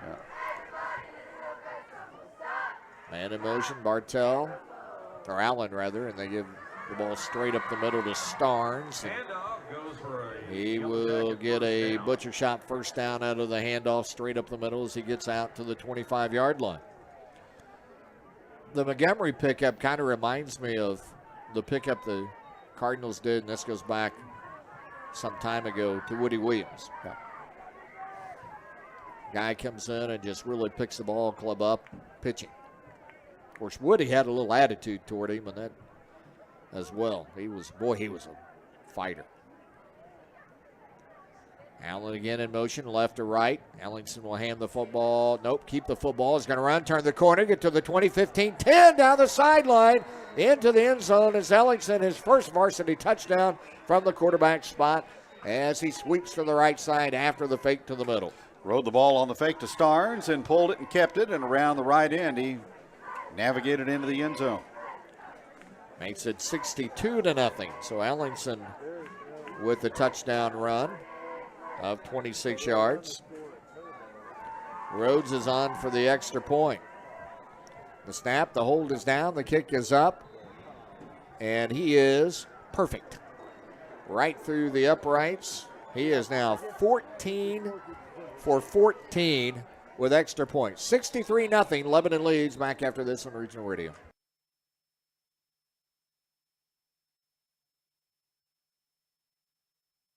We're often asked about prearranged funerals. Shadle's Colonial Chapel in Lebanon has directors who will answer your questions concerning the planning and financing of funeral or cremation services. Shadle's Colonial Chapel's directors can also assist you in the transfer of older pre-need services in the event your wishes have changed. Serving families in the Ozarks for over 6 decades and 100% family-owned, Shadle's Colonial Chapel of Lebanon, where it doesn't cost more, it's just nicer. For some jobs, your toolbox is fine. Can I borrow your drill? Thanks. For others, you need the big toolbox. Can I borrow your air ratchet? Thanks. But for jobs outside the toolbox, you don't happen to have a forklift in there, do you? We've got what you need.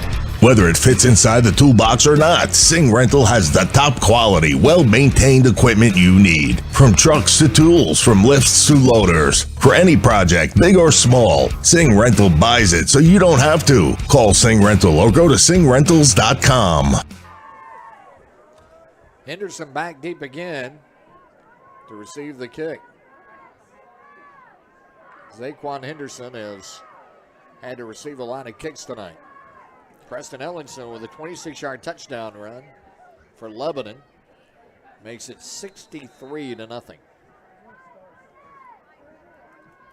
Rhodes approaches, kick is up, deep, and it's going to go out of bounds. They'll throw the flag. It'll come out to the 35-yard line. Put one through the end zone in the coffin corner in the first half, but about 20 yards short there.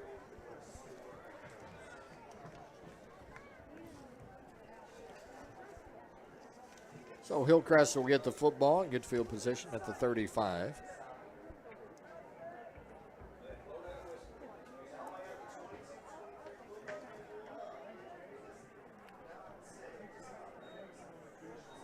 Preston Ellingson will get to tell everybody 20 years from now how the coach had to bring him off the bench and make a 26-yard touchdown run against Hillcrest. He can leave out the part that it made it 63-0 on his run.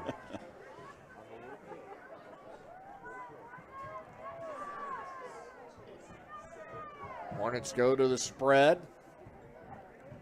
Sample in the Wildcat. He'll hand the football off, and they'll get some positive yards. Looks like he gave it to Weaver.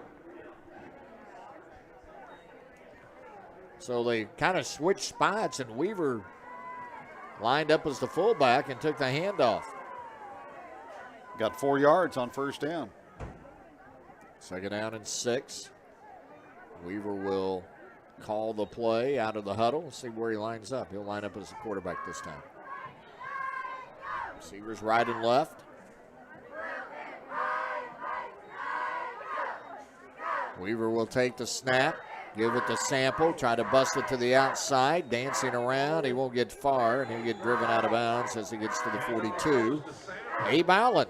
Boy, we've called his name a lot. Special teams, and now defensively makes the tackle. Allen and Starnes combining.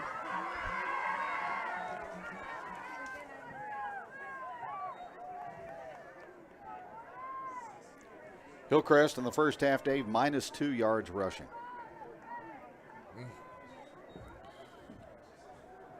Or Jackets, if from the get-go, have dominated this.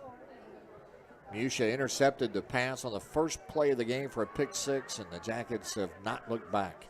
Low snap picked up by Weaver. He'll pick it up. He'll run with it. He'll get a first down as he slides out to the 49-yard line. Let's see if that's where they'll spot it. They do. Just the other side of Lebanon territory. Down to 3:50 to play here in the third quarter. Hillcrest overmatched, but you got to like the present and the future with Weaver there at quarterback for them. He's only a sophomore. He's got good size. 6'2", 205. Just a matter now for Lee Coleman to really try to get the numbers up. They've only dressed about 40. In this conference, you better be close to 100.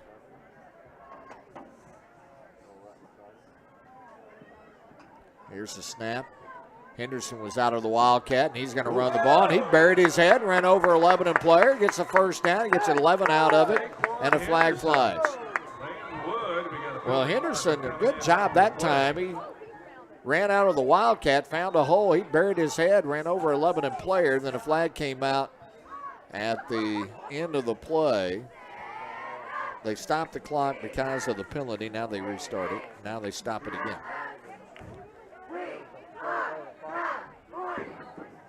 This is probably going to be a personal foul against Lebanon, would be my guess. No, going to go the other way. Saw the official pointing. A little bit of taunting afterward. Yep.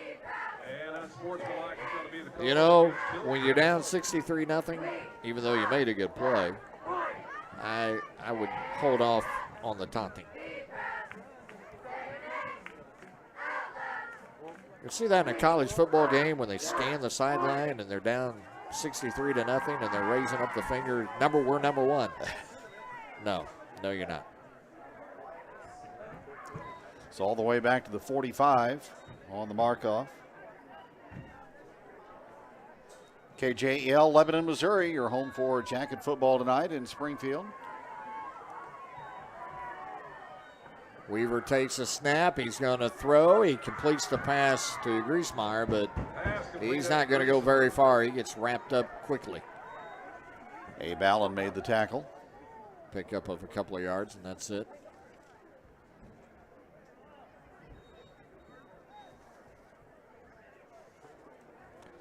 Abe Allen is the nephew of Lebanon assistant football coach Curtis Allen. He's one of many Allens that have wore the black and gold of Lebanon. Sam Allen played for the Jackets. Jim Allen played for the Jackets. Of course, Kevin Allen played for the Jackets. Here's Sample running the football. Spins off a tackle, still on his feet. Then he gets ran down by the Jackets and tackled. Nolan Milliken on the tackle for Lebanon.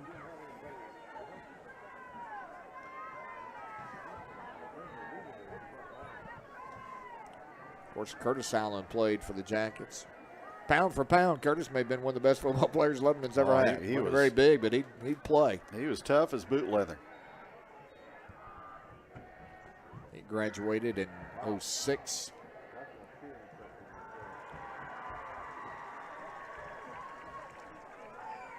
Receivers right and left.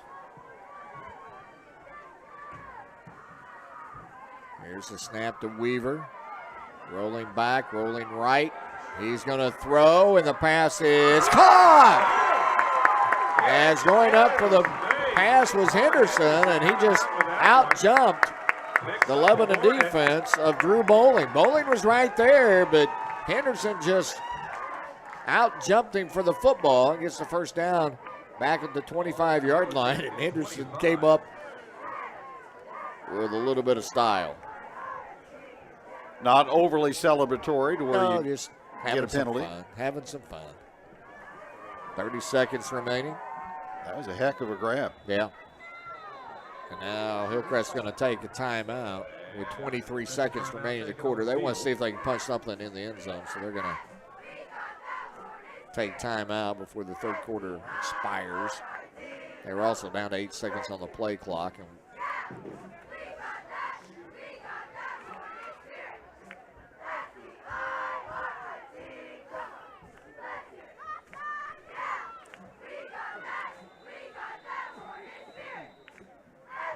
you know, you look at what, and again, like Kevin said, Henderson wasn't even close to being over the top, but you're down 63-0. Have some fun. You know, go up, make the catch, and pop up, point the first down. Kickapoo up now 21-3 on Camden, so the Pooh defense pretty good tonight. We'll see that unit next Friday at Jacket Stadium.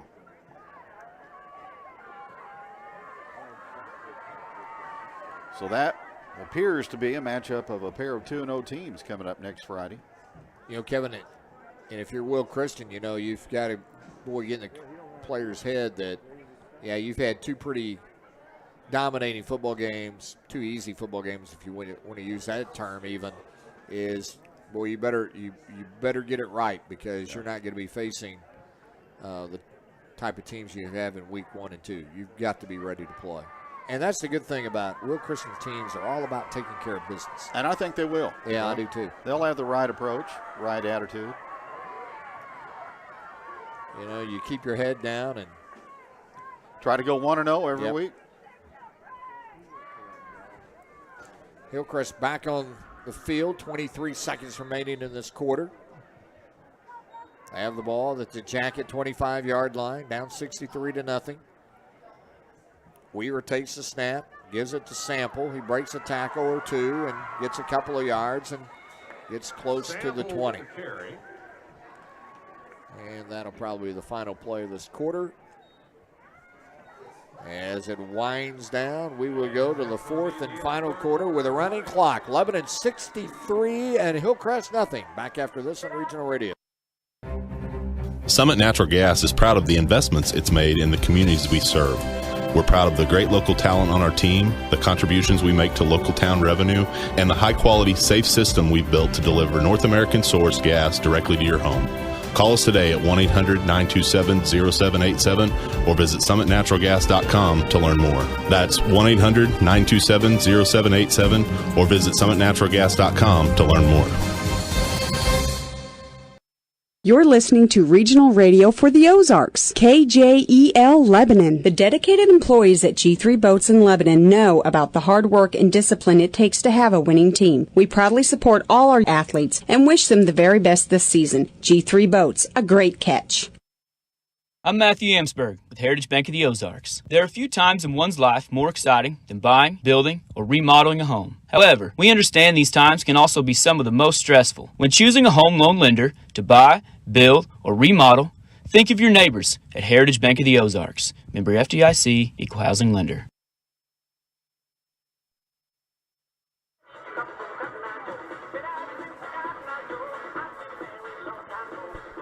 Hey, we go to the fourth quarter with the Cotton Eye Joe behind I like us. that.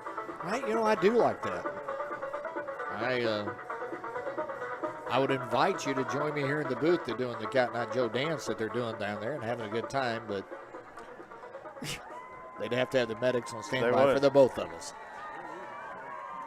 Have a lift chair to get us out of our seating position. Exactly. Hillcrest with 2nd and 7 at the Lebanon 22. Dante Sample back and the Wildcat position, floats it out, and Henderson makes the catch, 20-yard line. He's going to race to the pylon at the near corner, and they're going to give him a touchdown. So Zaquan Henderson finds the end zone on that short pass to the left side, and a Hillcrest touchdown on the catch and run. So Lebanon gives up their first touchdown of the season.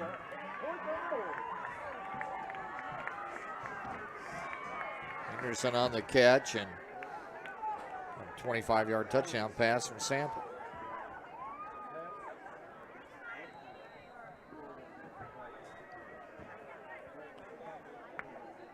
Hillcrest to go for the 2-point conversion. Weaver back in at quarterback.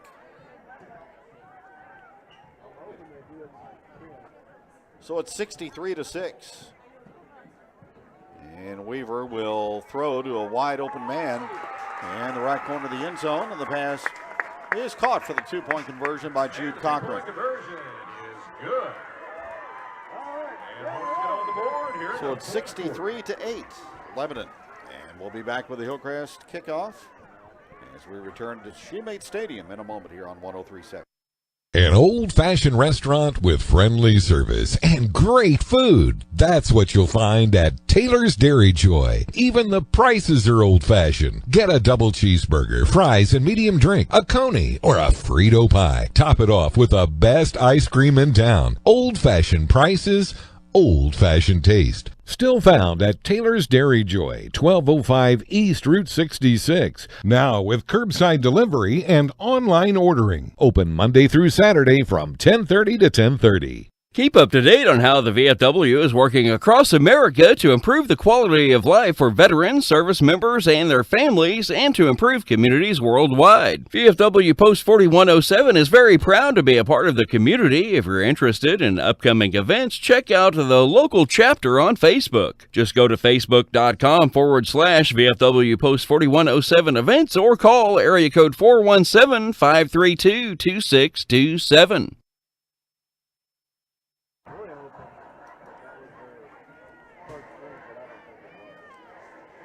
So Hillcrest gets in the end zone for the first time tonight. 9-play, 65-yard drive. Dante Sample to Zaquan Henderson on the payoff from 22 yards. That was Hillcrest's first touchdown of the season. J.R. Zavalos and Abe Allen back deep to return the kick.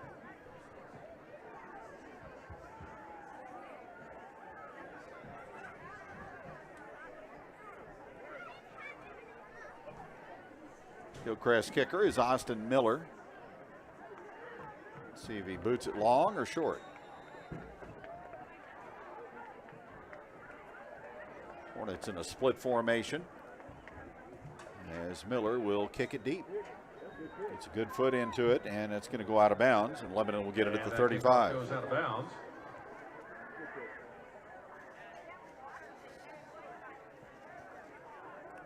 Bring it out to the 35 and start the offense from there.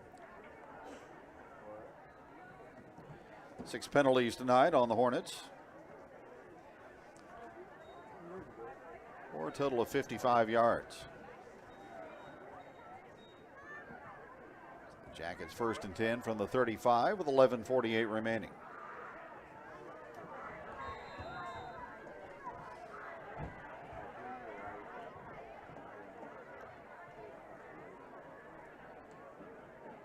Lebanon looking to get the right personnel in. Like J.C. Wells came into the game. Nick Allen coming in. 1st and 10 for the Jackets. Play clock down to 5. Nick Allen will run the offense at quarterback. Takes the snap and hands the ball off to Avery Starnes as he cruises up the left sideline. He's got a butcher shot first down and more, and Starnes is going to be run out of bounds in Hillcrest territory at the 48-yard line. So a 17-yard burst and a first down for Avery Starnes. Starnes, a sophomore, 5'9".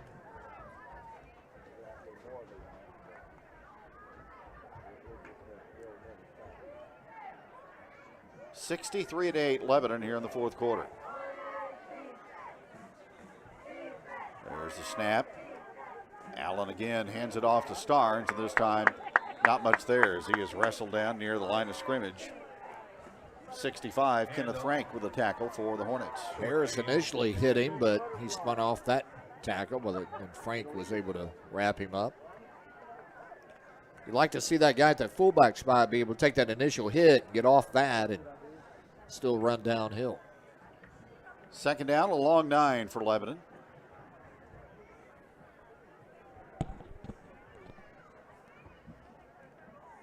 Allen will take the snap. This time is it a toss to the left side and sweeping left in and down to the 39-yard line. Good gain on 2nd down by Noah Boggs.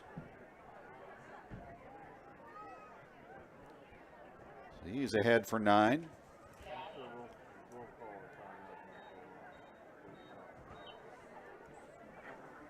And that'll bring up 3rd down and 1 at the Hillcrest 39 as we head toward 10 minutes remaining here in the 4th quarter.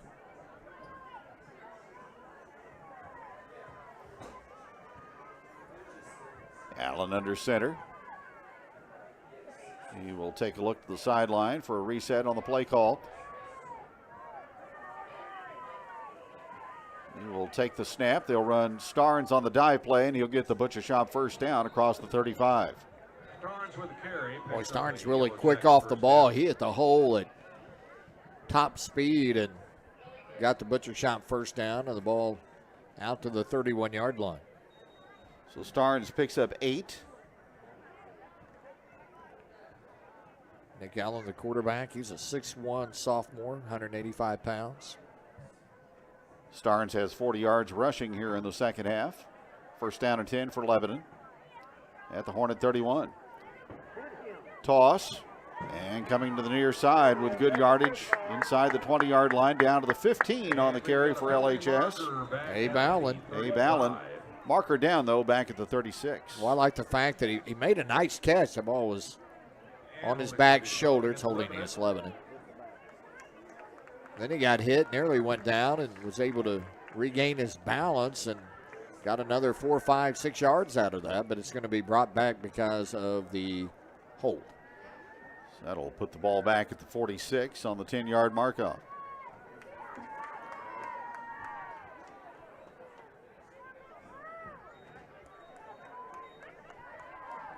The Jackets have to go to the 23 to move the chains.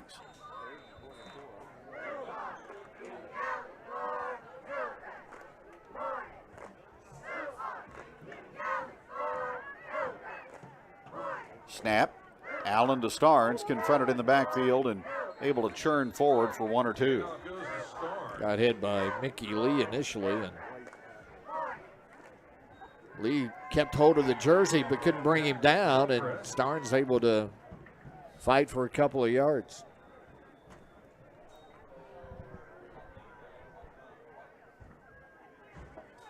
So now officials will call time.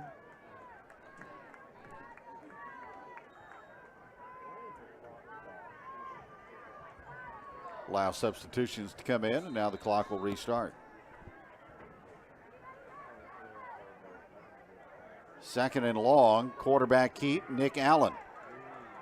And he churns forward inside the 35 and down close to the 33. Good job by Allen. Had good fake to the middle and then get the ball out of the belly of the fullback and then down the line of scrimmage, make a read, turn the corner, and be able to get the first down. 11-yard gain. This group's looked really good out there, moving the football. Under 8 to go here in the 4th quarter. Lebanon 63 and Hillcrest 8.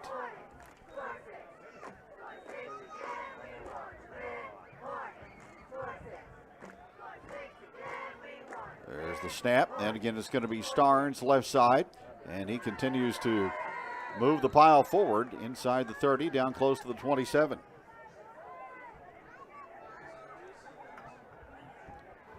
So Starnes with 6 more. And that brings up 4th and manageable. 4th down and 3 to go from the 26.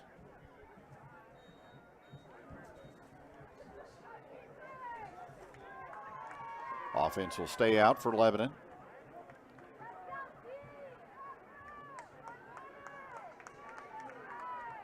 There's the snap. Toss. Abe Allen outside to the 25-yard line, and he's going to get a Butcher Shop first down. Inside the 20 and down to about the 18.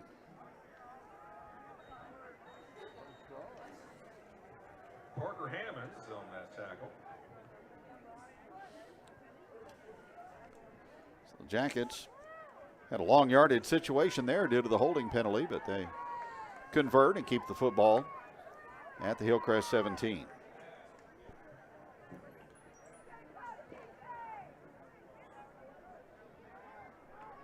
Fourth quarter, 6 to go.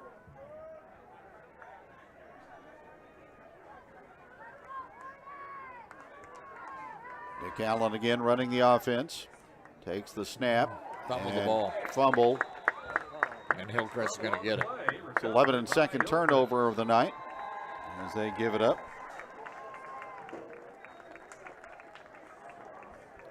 Allen trying to yank the ball out that time and left it in too long, and the ball came popping out, couldn't get it back, and the Hornets will get it. So Hillcrest will take possession at their own 21.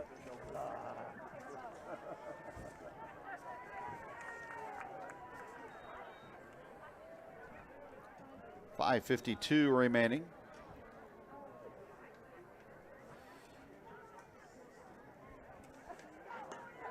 Jackets were up 56-0 at halftime.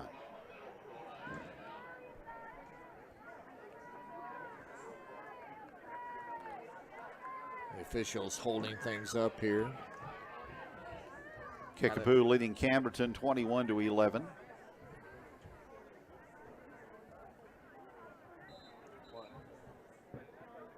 Kickapoo team without Zayd Lowry now is their big weapon at receiver. He's gone to Indiana to play prep school basketball. That's still a formidable task for the Yellow Jackets next Friday night. First down for the 21 for Kickapoo, or for Hillcrest. Low snap to Weaver. Surveys, now the pocket breaks down and he launches it down the field, and it's incomplete out near midfield. Lower arc on the covers downfield for Lebanon. Shadow was the intended receiver.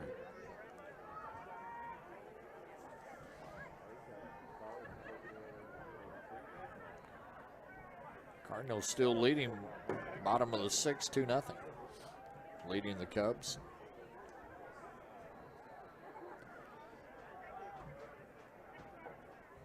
You know, the word on the Cardinals was that strength of schedule, or the lack thereof. But I'm telling you, Cincinnati, Pittsburgh, Cubs, they're all competitive, and they want to beat St. Louis. On second down, here's Weaver. Delivers the pass to Griesmer on the move. He's across the 35-yard line, tackled at the 36. And that'll be a first down for Springfield Hillcrest. Tackle made by Lucas Tyree for Lebanon. Cardinals started the day 6.5 in front of the Brewers. Playing the Cubs tonight here, 20 games out of first place. And the Brewers are finding how competitive Pittsburgh is, Arizona, people like that. Dante Sample will try to get on the perimeter, and he's got big running room up the right side, and Sample will race inside the 40 in Lebanon territory all the way down to the 35. So a 30-yard gallop for Dante Sample. Big guy, but when he gets the motor going, he can move.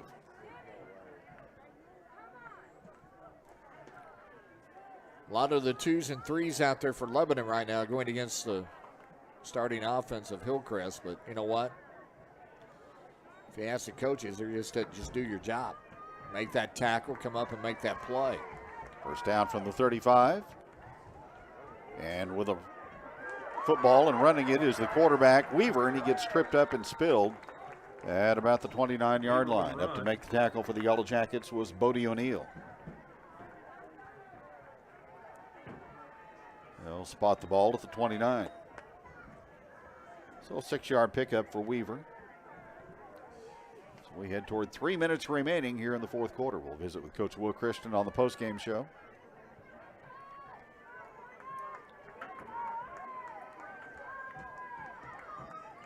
Second down for Hillcrest at the Lebanon 29.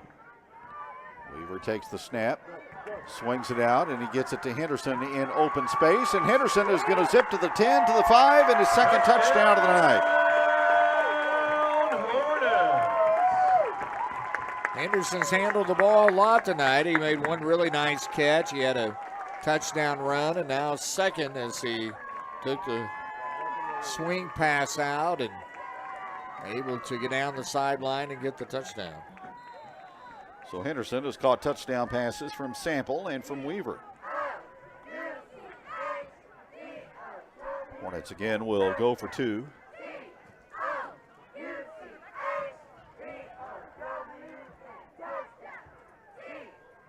They spot the football at the 3-yard line, and Weaver will airmail it over the head of Griesmer in the right corner, and the 2-point try is not successful. And 2-point conversion.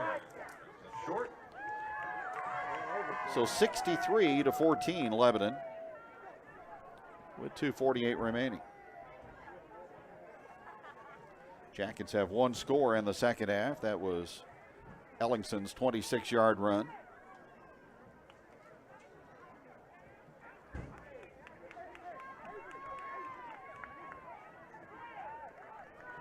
And Lebanon will get the football back on the kickoff.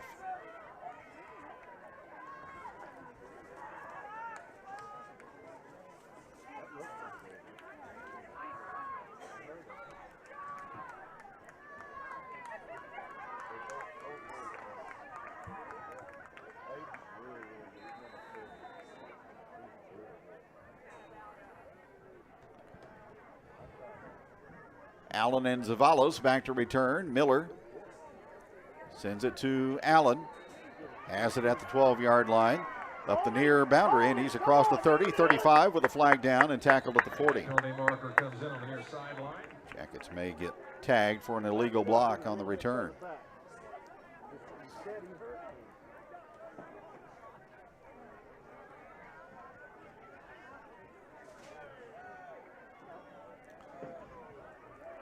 Holding against the Yellow Jackets.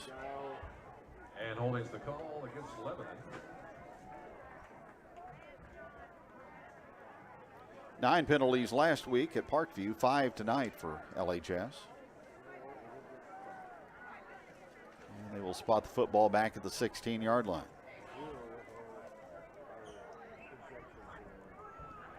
.238 remaining as we wind down here in the final period. Well, we've had 2 weeks of running clock, Dave, but it still seems like the second half drags along, doesn't it? Yes.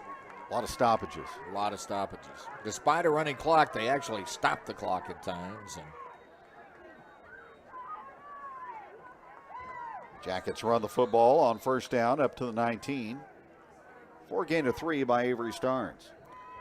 stop it on penalties, and the officials will stop it to let people get in substitutions. So takes away some of the definition of stopping or running clock. Yeah. Absolutely.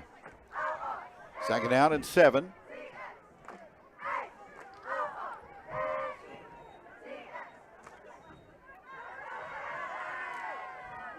Ellingson had a series at quarterback, and since that time been Nick Allen under center. There's the snap, and there's the handoff, and again short yardage for LHS into the middle of the line. Short gain on the play. Starnes picks up 1. The sophomore group seems to be pretty talented. You know, that I had them in a baseball game as freshmen at Willard, and I was very impressed with that group of freshman baseball players. So that'd be the sophomores this year, producing some pretty good athletes. Third down and 6 from the 20. I think the freshman basketball team was pretty good. There's the snap. Toss, right side, and loose ball picked up, and that's going to be a scoop and score for Hillcrest. On the Lebanon fumble into the end zone goes Gavin Walker. Gavin Walker got a good bounce on the turf, and the third touchdown of the fourth quarter for Hillcrest makes it 63-20. Tyree was hit, ball came loose, and Walker goes to the end zone. Our second defensive score of the ball game.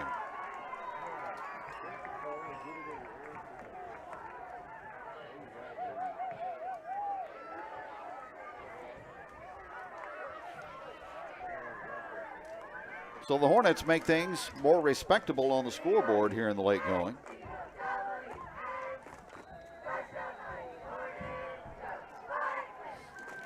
Again, they will attempt the 2-point conversion, but unable to get the proper people on the field, so they expend a timeout.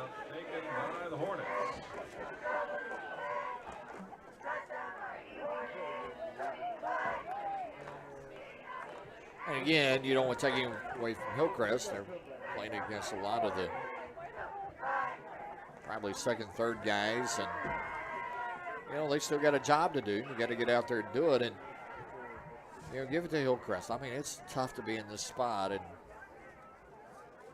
it's been a long time since we've been there, Kevin, but we've seen it in Jacket Land before. We've experienced that, yes. You just get out there and grind it out. Yep.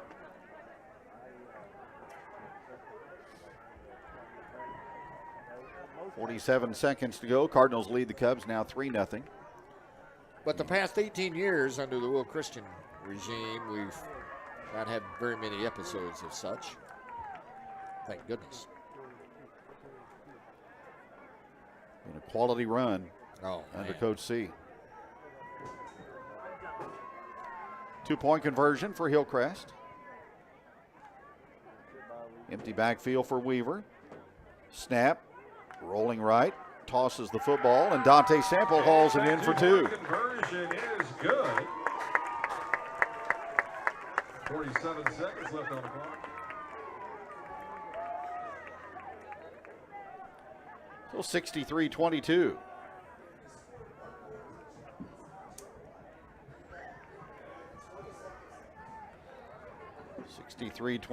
Lebanon.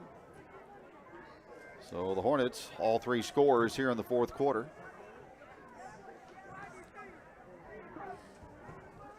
And they will kick it off.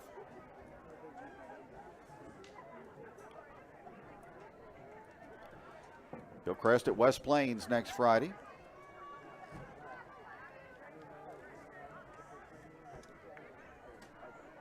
I'll say, if you got a West Plains score by any chance? Have not. West Plains and Glendale tonight.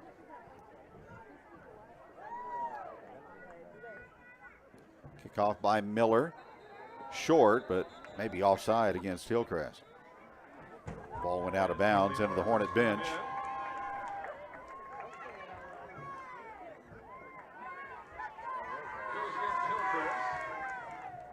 So Hillcrest will be penalized.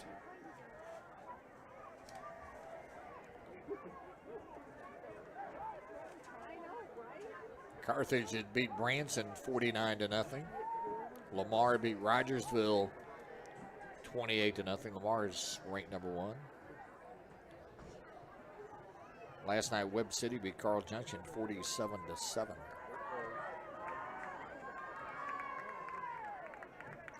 Ball back at the 35. After the penalty markup. Nix is 65 points. Neosho leading Neosho 65-21. Nix is very good. Ball bobbled on the kickoff by Lebanon, but recovered by Ethan Bryson. In the third, this was the third quarter score. West Plains leading Glendale 24-22. Wow. Typical Glendale West Plains, or typical Glendale score. That is going to wrap things up here. They have not reset the play clock. Game clock is running down to 18 seconds remaining. Will Christian will come over and shake hands with Lee Coleman. Lebanon Yellow Jackets 1-0 this week, 2-0 on the season. Final score, Lebanon 63 and Hillcrest 22. Back with the postgame show in a moment here on KJL. And now, the pros and cons of getting a new patio. 1. Your neighborhood block parties are sure to be a smash. 2. The sheer beauty of your new patio will tempt you into a staycation instead of a vacation to Rio de Janeiro. 3. The resale value on your home just skyrocketed. Celebrate with a barbecue. Now, the cons. Well, there's only one. Concrete. And lots of it. And nobody does it better than we do. Bulldog Concrete in Osage Beach. We make backyards beautiful. The Lebanon All Sports Booster Club has been supporting Lebanon athletes for nearly 20 years, raising thousands of dollars because of the tremendous generosity of the Lebanon community. We raise funds through business sponsorships, reserved seating at the varsity football games, donations, and merchandise sales. This year, you can stop in at Results Advertising, located at 130 West Elm Street, to gear up with all the latest buzzwear styles. You can also shop online from the convenience of your own home. September 5th through the 19th, the link to that online store will be posted on our Facebook Facebook page when the store is open for business. Thanks, Lebanon, and go Yellow Jackets. 110 years. How many companies can say their roots in the community have been around for over a century? Very few, but Missouri Cooperage is one of those rare companies who have stood the test of time. Since 1912, Missouri Cooperage has been providing family-supporting jobs and investing in the local community. Now they want to invest in you. Missouri Cooperage has several full-time positions available with great pay and great benefits right here in Lebanon. Find the one for you by visiting IndependenceStaveCompany.com/careers. Investing in residents and the community for well over a century. Missouri Cooperage.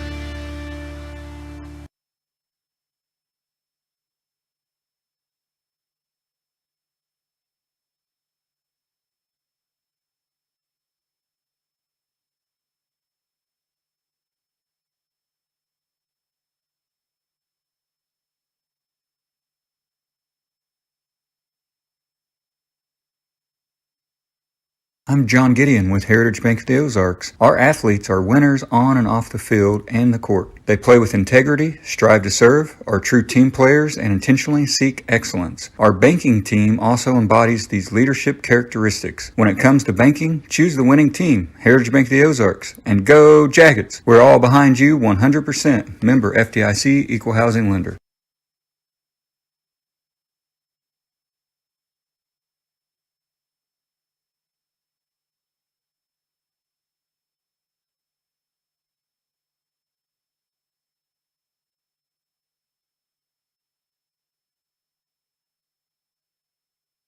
In business, disruptions can be challenging, but they're also great opportunities for growth. How you respond makes all the difference. At Commerce Bank, we can help you spot potential, explore new possibilities, and get you on the path to success.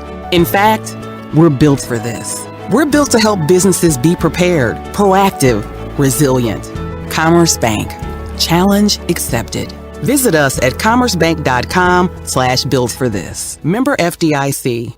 Whether it's getting your car ready for dangerous winter driving or roadworthy for a hassle-free summer vacation, Boggs Family Automotive at 14255 Highway 64 has been your trusted automotive source since the 1970s. Call and schedule an appointment today and drive with confidence, knowing that you're ready to deal with whatever Mother Nature throws at you. Boggs Family Automotive, 588-1882. That's 417-588-1882, and like them on Facebook. Your look, your style, your image, your fashion. We know exactly what you're looking for.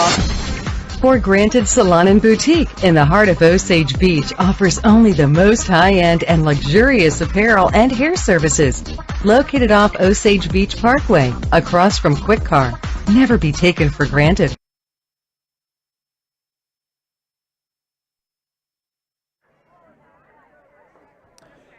Spectators filing out at Shoemate Stadium. Lebanon congregated on the field with their post-game player, coaches, and parents meeting. Jackets win it tonight by a score of 63-22. Caden Musha started things off with a 40-yard interception return for a touchdown. Then he went 23 to the end zone to make it 14-0 in the first quarter. Gavin Smith, a 24-yard gallop, made it 21-0. Then Musha back in the act, a 2-yard run.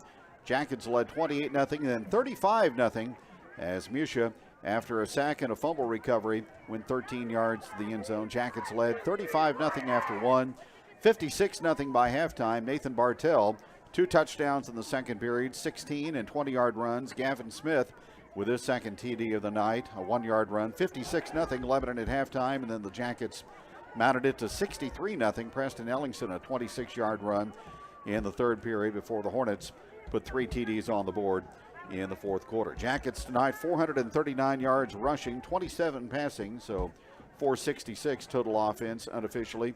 Musha with 136 yards on 9 carries and 3 touchdowns for Lebanon. Jackets had 15 first downs on the night. Hillcrest had 7. Penalties, Lebanon 5 for 40. Hillcrest 7 for 60 as the Jackets go to 2-0 and the Hornets drop to 0-2. Lebanon home next Friday night to take on the Kickapoo Chiefs at Jacket Stadium. And we'll have the broadcast coming up at 6:15 for the pregame show and the kickoff at 7 o'clock next Friday night on Regional Radio KJL. Coach Will Christian joins us. Coach, another good outing, solid performance again. A lot of things set the stage for tonight's game, including the defense early on. Super pleased with our football team. I thought we were dominant in all facets. Really pleased with how we dealt with, again, a little bit of some adjustments, especially on the offensive side with some of the blitz stuff that they were bringing us. I thought defensively we played very well. Obviously, folks might look at the score and wonder what happened late, but, the beautiful thing there is that we were able to get every hat in tonight. And it's valuable to get some of those guys experience on Friday night, and they got to do it against a number one offense, and so that was beautiful. Offensive line, I thought, asserted itself a little better tonight compared to last week. Yeah, very dominant. I completely agree, Kevin, without any question. There was gaping holes. And so, it all starts there, Kevin. We talk about it every single year. It's a broken record. Of course, frankly, most everything I say is a broken record. But our kids up front play great football, and year in, year out. And tonight was one of those nights. We were extremely dominant. You're exactly right. And at times it made things, look easy for our backs. They've got some capability, Hillcrest does, on offense. Their quarterback is good as a sophomore Weaver. And then Sample, you got to be aware of him. But their running game just couldn't get off the launch pad there in the first half.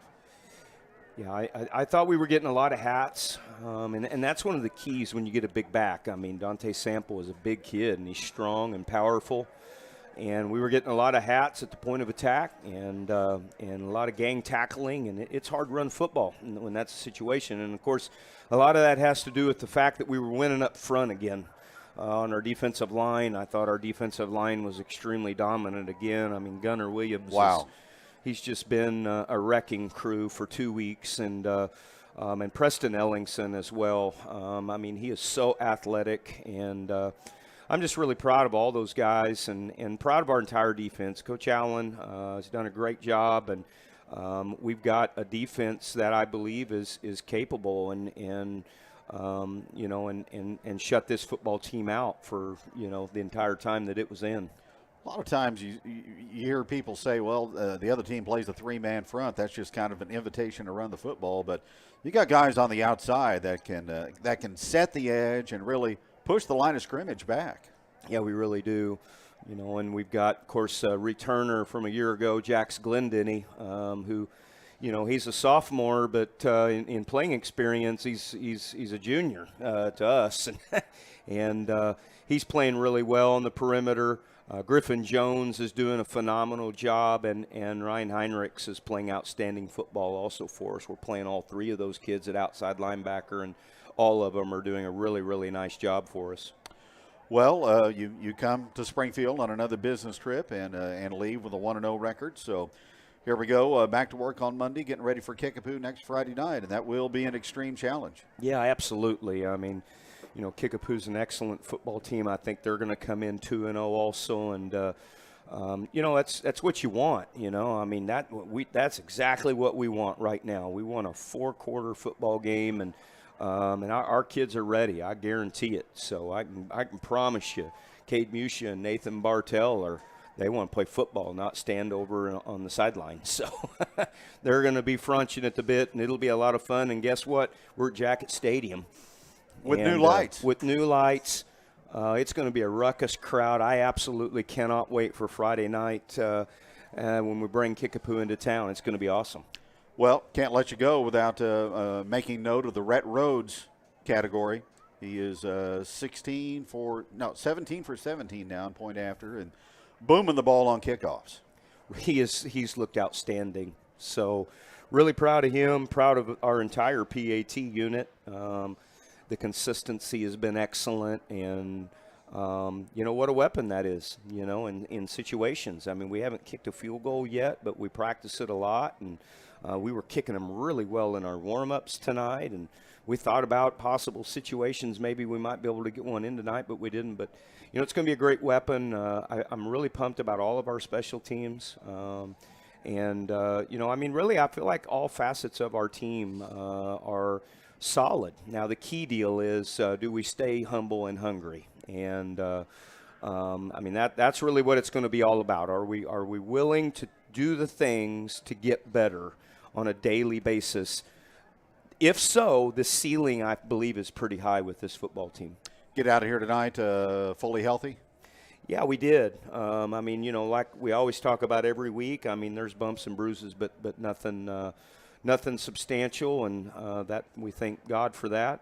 That's always a blessing when you play a football game and you come out healthy. See you next Friday, Coach. Appreciate it. Thank you, sir. Coach Will Christian joining us on the postgame show. Lebanon prevailing tonight on the Hill by a score of 63-22 over the Hornets. Jackets go to 2-0. Kickapoo next Friday night, 6:15 pregame show with a kickoff at 7 o'clock. For David Millsap and for our studio coordinator, Bruce Wayne, and for Coach Will Christian, Kevin Stubblefield, hope you enjoy the broadcast. Again, our final score tonight, Yellow Jackets 63, Hillcrest 22. And good evening from Springfield.